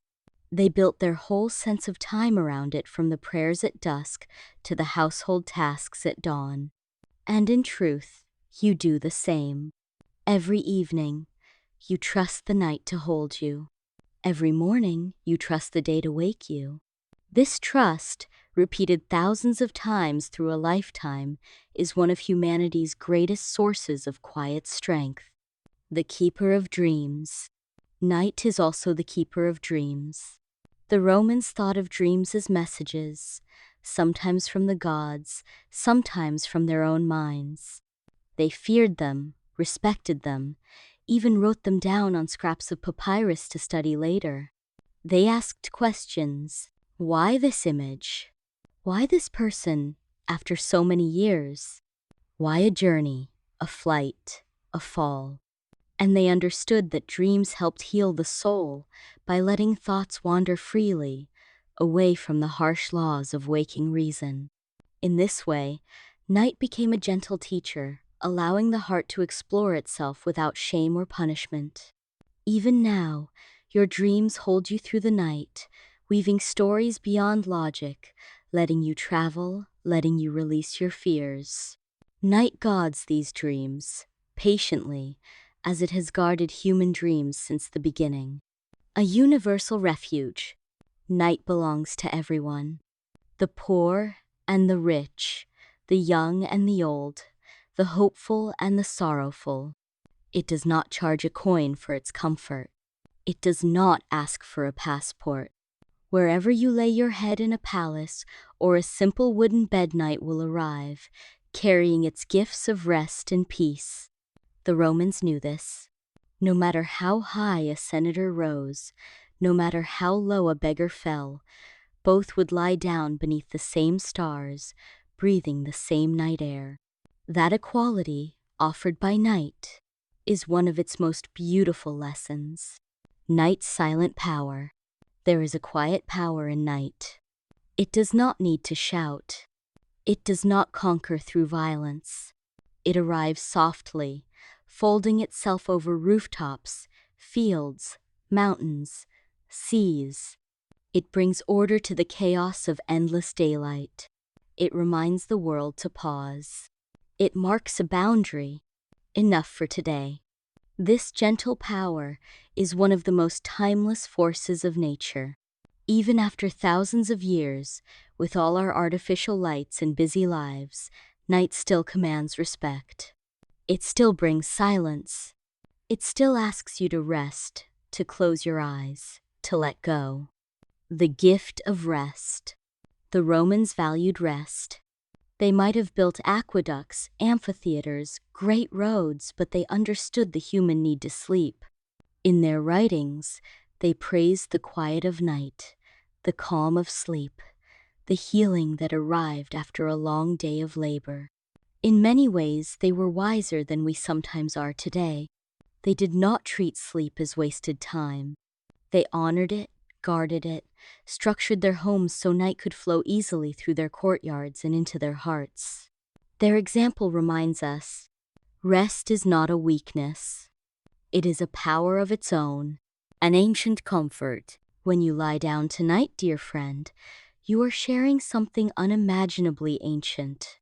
A moment that has existed for tens of thousands of years, ever since humans first watched the sunset and gathered close in firelight. That same hush, that same breath of relief, that same slowing of the heartbeat, it has echoed through every culture, every language, every land.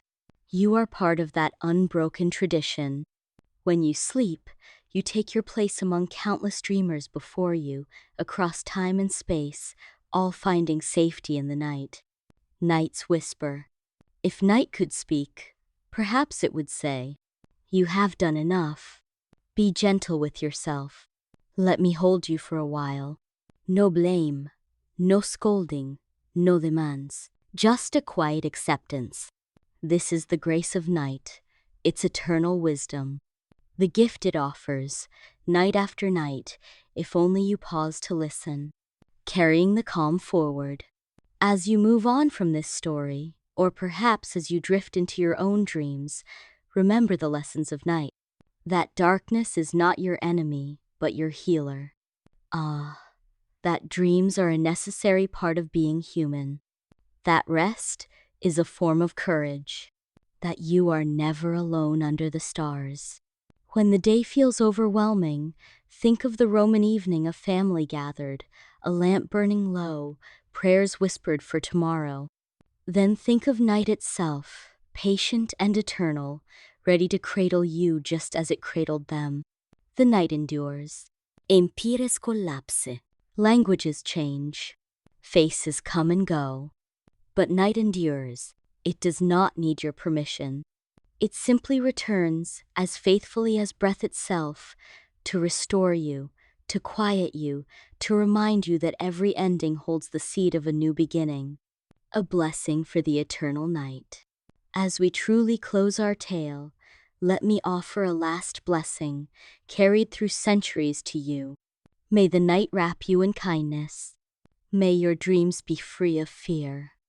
May your mind soften and heal. May you wake, again and again, to the gentle promise of tomorrow. One final gentle breath. Breathe with me now, dear listener. Slow and peaceful. In through the nose. Hold for a count of 3. And out through the mouth. Feel the night settle around you, calm and strong. Feel the echoes of Roman nights, of medieval nights, of all human nights, carrying you. You are safe. You are enough. You may rest. Farewell and gratitude. Thank you for letting me guide you on this journey. From the first hush of twilight to the deep embrace of the eternal night, you have shared a piece of history with me, and together we have honored the simple, powerful act of resting. Wherever you go, may peace go with you. Wherever you sleep, may night keep you safe. And whenever you wake, may you remember that you are held in a story far older and stronger than any worry. Sleep well, dear friend. Dream gently, and let the eternal night watch over you, always. You have wandered with me through Roman evenings, through ancient dreams, through the hush of dawn and the quiet rhythms of a world long past. Now, as we reach the final moments of this long journey, I invite you to rest within a lullaby not one sung in words alone, but one woven through centuries, a lullaby made of gentle rituals, tender hopes, and the simple kindness of night itself. Close your eyes, if you wish, or keep them soft and unfocused, and let these final images float through your mind like gentle lanterns drifting on a calm sea. The first lullabies. Long before Rome, before marble columns or emperors or Latin prayers, there were lullabies. Mothers in mud-brick houses, fathers by firesides, elders with wrinkled hands all singing or humming soft patterns of sound to ease their children towards sleep. A single note, rising and falling. A low hum, echoing a heartbeat. A hush of breath, like wind through tall grass.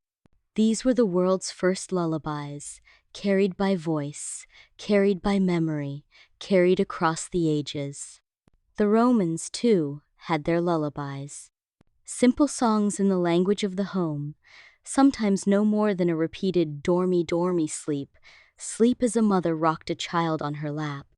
These lullabies connected the smallest, most fragile of Roman lives to the most ancient human instinct, to shelter the young, to guard their dreams, to fill the dark with kindness. The cradle and the hearth. In a Roman house, the cradle stood close to the hearth. There, the fire's glow kept away chill and fear. There, the mother or nurse could reach out a hand, soothing a child's restlessness with a touch. In winter, the embers cast a soft light on the child's face, making shadows that danced like gentle spirits along painted walls. And in summer, breezes from open doorways brushed over tiny sleeping bodies, carrying the scent of herbs from the kitchen. The hearth, the cradle, the lullaby, these were the trinity of nighttime love. Each reminded the Roman family that they were safe, that tomorrow would come, that nothing in the night could truly harm them while they held one another close. The guardians of sleep. Romans believed sleep was watched over by more than mothers alone. They imagined protective spirits hovering by the cradle, guarding the child's dreams from misfortune. Sometimes a small charm, a carved figurine, or a tiny bell would be hung nearby to ward off any evil. These guardians were not merely superstition, they were a way of expressing the fierce, tender wish of every parent. Let this child rest in peace. Let no shadow harm them. Let them wake with joy. Across time, this hope has not changed. Even now, Parents place nightlights by cribs, whisper blessings, check on their children as they sleep, carrying forward the same timeless prayer for safety in the night. A lullaby for all ages. Though we think of lullabies for babies, they are for grown hearts, too. The Roman grandmother might hum to herself in bed, recalling songs from childhood, calming her own aging spirit. A soldier on watch might repeat a quiet chant, a sort of lullaby for his fears. Merchants closing up their shops might murmur short blessings, a lullaby for their hopes. And you, dear listener, may carry your own lullaby, perhaps a poem remembered, or a prayer, or the gentle rhythm of your breathing. A lullaby is any soothing melody that tells the mind. Rest. Release. Let the world grow quiet. Echoes across the world. What makes a lullaby truly eternal is how it crosses borders. A Roman mother's dormi dormi is not so different from a mother's susu in Swahili, or a father's nini in Turkish, or a grandmother's lullaby in medieval England. All of them share the same music of comfort. Slow, repeating phrases. Soft, predictable cadences. A note of reassurance carried on the voice. It is as if human beings everywhere, from desert to forest to shining city, knew the same simple secret, that the world can be made kinder with song. The night as a great lullaby. Perhaps the night itself is a lullaby. It arrives slowly, like a gentle melody. It dims the world's brightness, softening edges, lowering sounds, making movements slow and peaceful. It repeats its verse each evening, over and over through centuries, never forgetting a line, never missing its cue. It is the greatest lullaby ever written, a gift of the cosmos, promising sleep to every living creature. Think of night as singing to you. Close your eyes. You have done enough. I will hold you until morning, carrying songs into dreams. As Romans slept, their lullabies sometimes drifted into their dreams. A child might dream of a mother's voice calling softly across a field of flowers. A craftsman might dream of the rhythms of the hammer, echoing like a familiar verse. A grandmother might dream of lullabies from her own youth, sung by long-gone parents, returned to her in the language of sleep.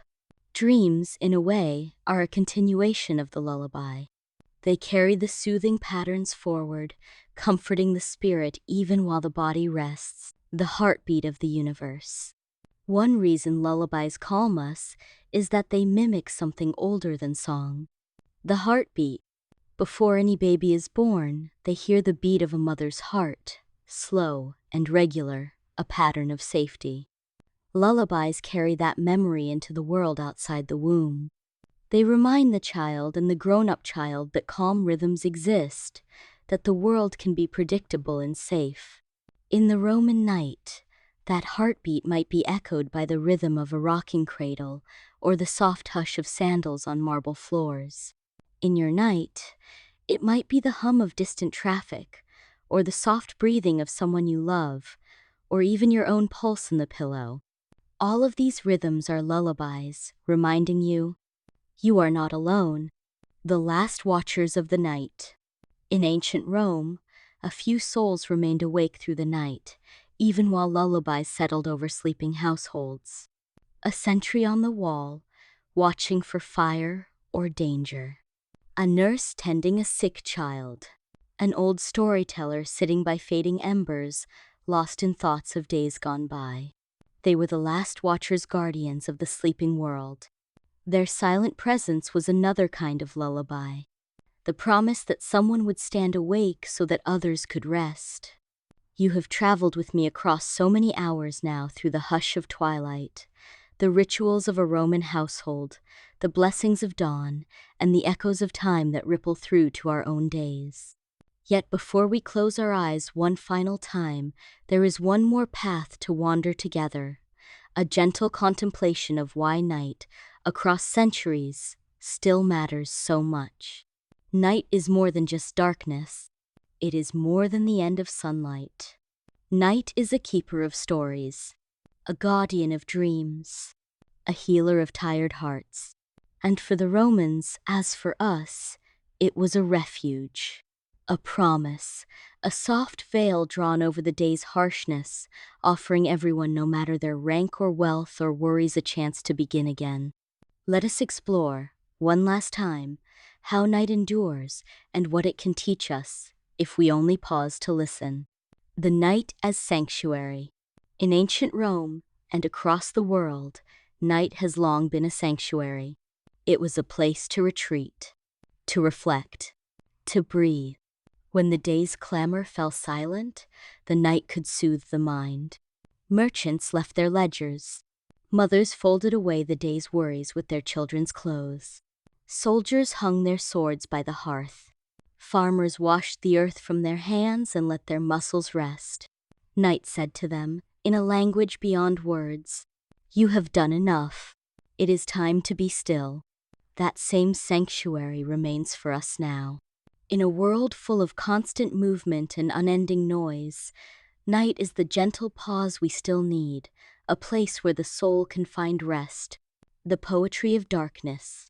For the Romans, night also held a kind of poetry. They saw its stars as watchful eyes of the gods.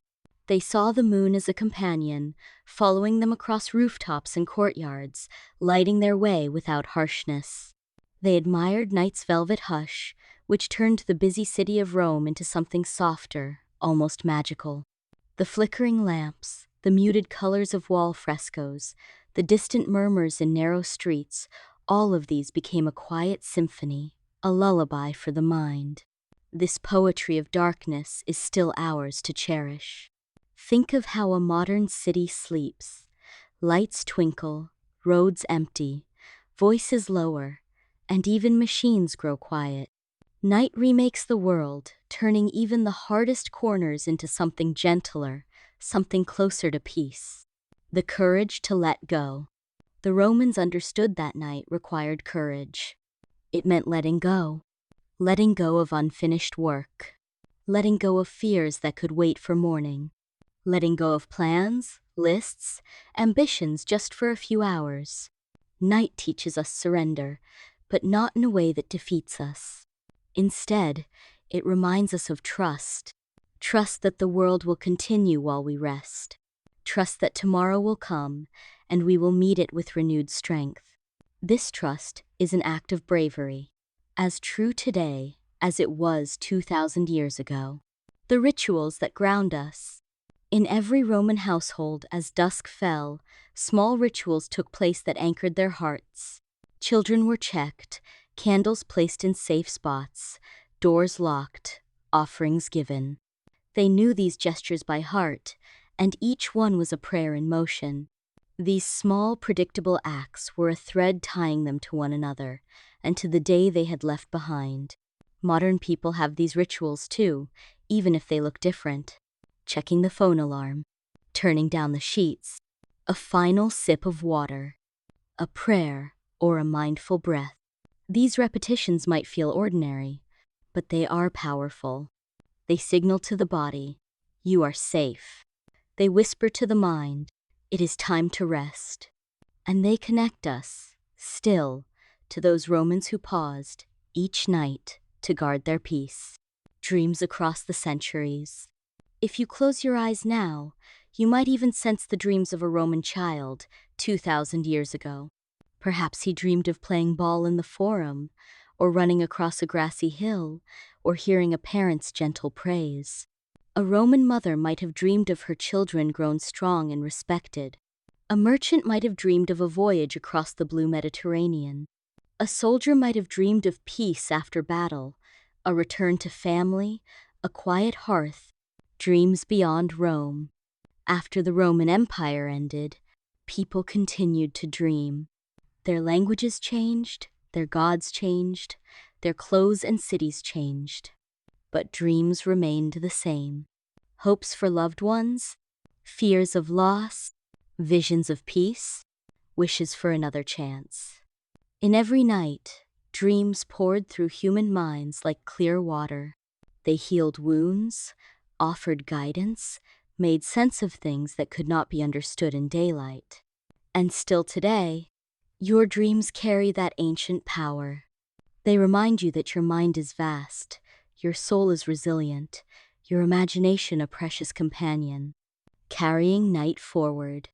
As you go about your own days, night will always return. It will find you wherever you are, no matter how modern, how crowded, how loud the world may be. Its rhythms cannot be silenced by machines, nor truly hidden by city lights. Night waits patiently, like an old friend, until you are ready to rest again. When you lie down to sleep, you are not alone. You share that moment with billions of others, across continents and centuries, all cradled by the same night. And if you listen, you might hear the quiet lullaby of all those past nights singing to you still. One human family. Perhaps this is night's greatest gift. It reminds us we are one human family. Every culture has shaped its evenings in its own way, lighting different lamps, whispering different prayers, telling different stories. Yet all of them share the same human wish: peace, rest, hope for tomorrow. When you think of the Roman night, remember that it was never truly foreign. Its worries, its comforts, its gentle rhythms, they live in you and in everyone. A final blessing for all nights. As we draw this long journey to its peaceful end, let me offer one last blessing, carried beyond Rome to every night on earth. May night always find you gently. May your rest be deep and healing. May your dreams remind you of hope. May you wake with courage. And may you always know that you are not alone under the stars. One last breath together. Breathe with me now, dear listener. Slow and calm. In through the nose. Hold for a moment. And out through the mouth. Softly, gently. Feel the peace of night around you. Feel the weight lift from your shoulders. Feel the calm of countless generations, all gathered here with you, watching over you, keeping you safe. The journey's gentle close. Thank you, dearest friend, for spending these hours with me, for listening to the quiet stories of Roman nights, for dreaming with me about dawn and sleep and lullabies. You have honored something old and precious, the calm that night can bring. May you carry this peace into every evening of your own life, wherever you are, whenever you close your eyes, no matter what tomorrow brings. Sleep well, dream kindly, and remember, night will always return to cradle you, as it has cradled every soul before you. Good night. Dear friend, before you go, let me leave you with one last thought. Like a quiet lantern shining for you in the night, wherever your path may lead, may kindness follow you. Wherever you rest your head, may comfort find you. When the world feels heavy, may you remember the hush of the Roman night, the gentle lullabies, the soft glow of hope across the centuries. Know that you belong to a great story, one that stretches from the ancient firesides to the quiet places of today, filled with courage, filled with dreams, and filled with the quiet strength of resting hearts. Sleep peacefully, dear one. Dream gently. And when you wake, may the light of morning remind you that you are cherished, that you are enough, and that peace will always wait for you in the night. Until we meet again, good night, and thank you. Welcome, dear listener, to the hush of an ancient Roman evening. Let the busyness of your day slip away as we walk through quiet streets and peer into the intimate spaces of a Roman household, preparing for the night. Breathe in slowly, and as you exhale, allow yourself to be transported to the heart of Rome 2,000 years ago, when the world was different, and yet, in the rhythm of nightfall, very much the same. The Roman sunset. As the day neared its end in the city of Rome, the sky would begin to soften with a dusky golden light. Long shadows spilled across the tiled roofs, washing the painted walls of houses in the gentle glow of evening. Merchants gathered up their wares, folding cloth canopies over market stalls, while potters and metalworkers began to cool their hearths, setting down tools that had been warm in their hands since the morning. The chatter of the crowds along the Via Sacra, the great road that wound its way through the city's heart, gradually softened. Little by little, the hurried footsteps gave way to a more peaceful pace. You might hear the faint clatter of a passing cart, the wheels rumbling against cobblestones, or the gentle murmur of neighbors sharing a few words before they closed their doors for the night. The Tiber River, never silent, rolled on steadily, its surface catching the fading sunlight now and then. The call of a night bird echoed across the water, reminding those who listened that darkness was coming, and it was time to rest. Returning home within a Roman household, evening brought a sense of ritual. Each member of the family had their place and their tasks as the day wound down. Perhaps you might picture a father returning home after a day of business or civic duty. His sandals would be dusty from the road, the hem of his tunic carrying traces of the day's travels. Stepping inside the familiar courtyard, he might pause to wash his hands at a basin set upon a marble stand, the water cool against his skin. Washing away the city's dust was more than just a matter of cleanliness. It was a small act of purification, a way of crossing the threshold from the world of business to the peaceful domestic sphere. A mother, perhaps, would be overseeing the final preparations of the evening meal, making sure that bread and olives, stewed vegetables, and perhaps a bit of fish were ready. The aroma of herbs, thyme, oregano, rosemary, drifted through the household, mingling with the faint sweetness of wine stored in clay amphorae. Children would gradually quiet down, setting aside their toys or simple games. The day's energy would ease into calmer rhythms, with older children helping their parents tidy away the day's tools, or perhaps feeding small scraps to a household dog waiting patiently by the kitchen doorway. Lighting the lamps. As the last rays of sunlight faded, another quiet ritual began, the lighting of lamps, a task both practical and symbolic. A household slave or family member would carefully fill small clay lamps with olive oil, trimming the wicks made of linen or flax. The first spark would glow, then blossom into a steady flame. One by one, these tiny fires lit up the darkening home, casting long, gentle shadows that danced across painted walls and mosaic floors. The Roman home at night was never flooded with bright, harsh light. Instead, a series of small, warm pools of glow created an intimate world of partial illumination, where people moved in a kind of soft twilight. In the flicker of the lamps, colors shifted. Reds deepened, gold leaf shimmered. The blues of wall paintings became more mysterious and dreamlike.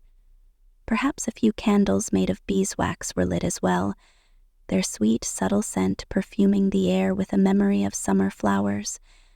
This moment, the moment of first light in the evening, was a gentle invitation to the household to let go of daylight cares and embrace the slower, restful hours of night.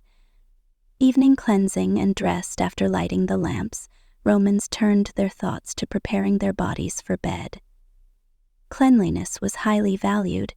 In many homes, a small basin or a shallow ceramic bowl of water was set aside for washing. Hands, face, and sometimes feet were rinsed, a small ritual to wash away fatigue and grime, as well as to soothe the body before rest. The coolness of water on sun-warmed skin was refreshing.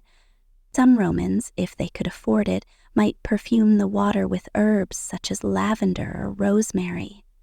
A drop or two of scented oil could transform the simple ritual into something gently luxurious. After this, night clothes were donned. typically a simple linen tunic, unadorned, loose, and light against the skin. In winter, a woolen cloak might be draped across the shoulders, or an extra blanket folded at the foot of the bed, ready to draw over oneself during the colder hours of the night. For wealthier citizens, garments might be finer, a tunic dyed with soft colors, carefully woven for comfort, but the principle was the same. Night clothes should soothe and invite the body to relax. The household sounds. As the Roman evening settled in, so too did a familiar music of night. You might hear the soft tapping of a broom against the courtyard stones as someone swept away the day's dust, or the closing of a wooden shutter with a gentle creak protecting the home from stray breezes. Occasionally, a dog barked in the distance. Perhaps a mule brayed as it settled down in a nearby stable. Inside, conversation fell to a hush. The busy voices of children gave way to quiet questions, a laugh softened by the hour, and sometimes a gentle lullaby sung to the smallest of the household. All around, the city itself slowed. Merchants shuttered their stalls, blacksmiths stilled their hammers, and the sound of sandals upon stone grew fewer and fewer, until there was only the rhythmic echo of a watchman's staff marking his slow patrol through the streets. A sip before sleep, among the customs of Roman nightfall, was the practice of a light drink before bed. Romans typically drank wine mixed with water, venom diluted to a pale, almost pink color. This was thought to aid digestion, quiet the spirit, and warm the body against the evening chill. For those who had labored hard in the fields or workshops, this gentle wine was a small comfort, something to ease tired limbs and encourage a deeper, unbroken sleep. At the same time, others might take a cup of warm milk, infused with honey and a pinch of ground poppy or herbs to soothe anxieties. These small nightcaps were never meant for revelry. They were private, calm, peaceful, taken in silence or in quiet conversation with loved ones, with lamps glowing faintly in the background. The final tasks before sleep, the family would complete a few final tasks. A father might check that the front latch was secure, ensuring no wandering stranger could slip inside during the night. A mother might cover any leftover food, protecting it from insects or hungry mice. The household's small store of grain or olive oil was tucked away safely in clay jars, lids pressed down to keep them fresh. If there were animals, a goat or chickens, someone would make sure they were safe within their pens, their small sounds settling into the night. Children might carefully place away a favorite toy or a tablet used for lessons, so that morning would greet them with a tidy, welcoming space. Hunting birds, the final moments of wakefulness were simple, practical, and calm. They offered a sense of closure to the day, helping the mind feel at ease. The gathering of sleep, with the final tasks done, the household slowly gathered itself for rest. Oil lamps were turned down to a softer glow. In some rooms they were snuffed out entirely, leaving only the gentle light of a single lamp to watch over the sleeping family. Ang kadio kotsu, kotio kotsu, kotioka. The gathering of sleep, the hearth's embers faded, turning from a living red to a quiet gray. Its warmth, stored in stones around the hearth, would still linger, gently heating the night air. Breathing slowed. Conversations dwindled to a last word, a last wish for good dreams, a final good night. In the courtyard, a trickle of water might still be heard in the fountain basin, offering a lullaby of its own. One by one, the family lay down upon their beds, adjusting their linen coverings, drawing shawls or cloaks close around their shoulders. Their eyes grew heavy, and the night, so carefully prepared, embraced them with all the tenderness of a familiar friend.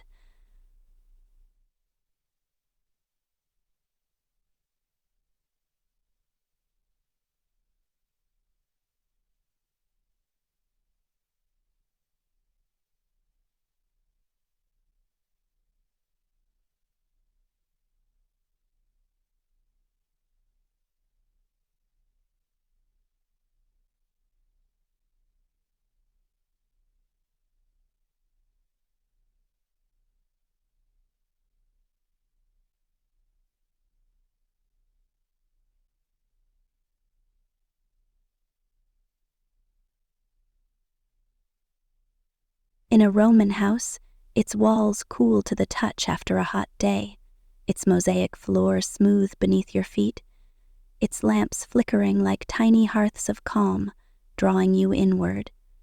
The sweet breath of rosemary and olive oil lingers in the air. A gentle breeze drifts through a shutter, carrying the far-off sounds of a city settling into its sleep. In your mind's eye, you can watch the figures of the household, moving quietly, gently, tending to themselves and one another.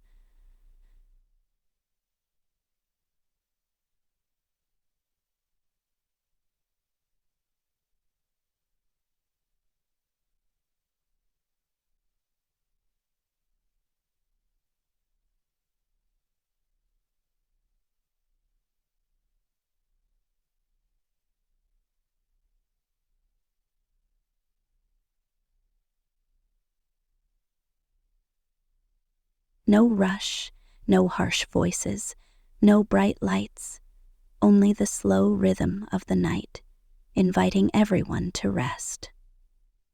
A blessing of peace, Romans believed that a peaceful night began with a peaceful heart. They gave thanks to their household gods for the shelter of a safe home, for food upon their table, for the company of family or friends. Even the humblest household might pause to light a tiny lamp at a shrine to the lares, those protective spirits of the family, asking them to guard their dreams. And so, as you lie here tonight, breathing softly, you might carry that same wish within you: gratitude for the day behind you, hope for gentle dreams ahead, and trust in the calm, protective hush that comes with night.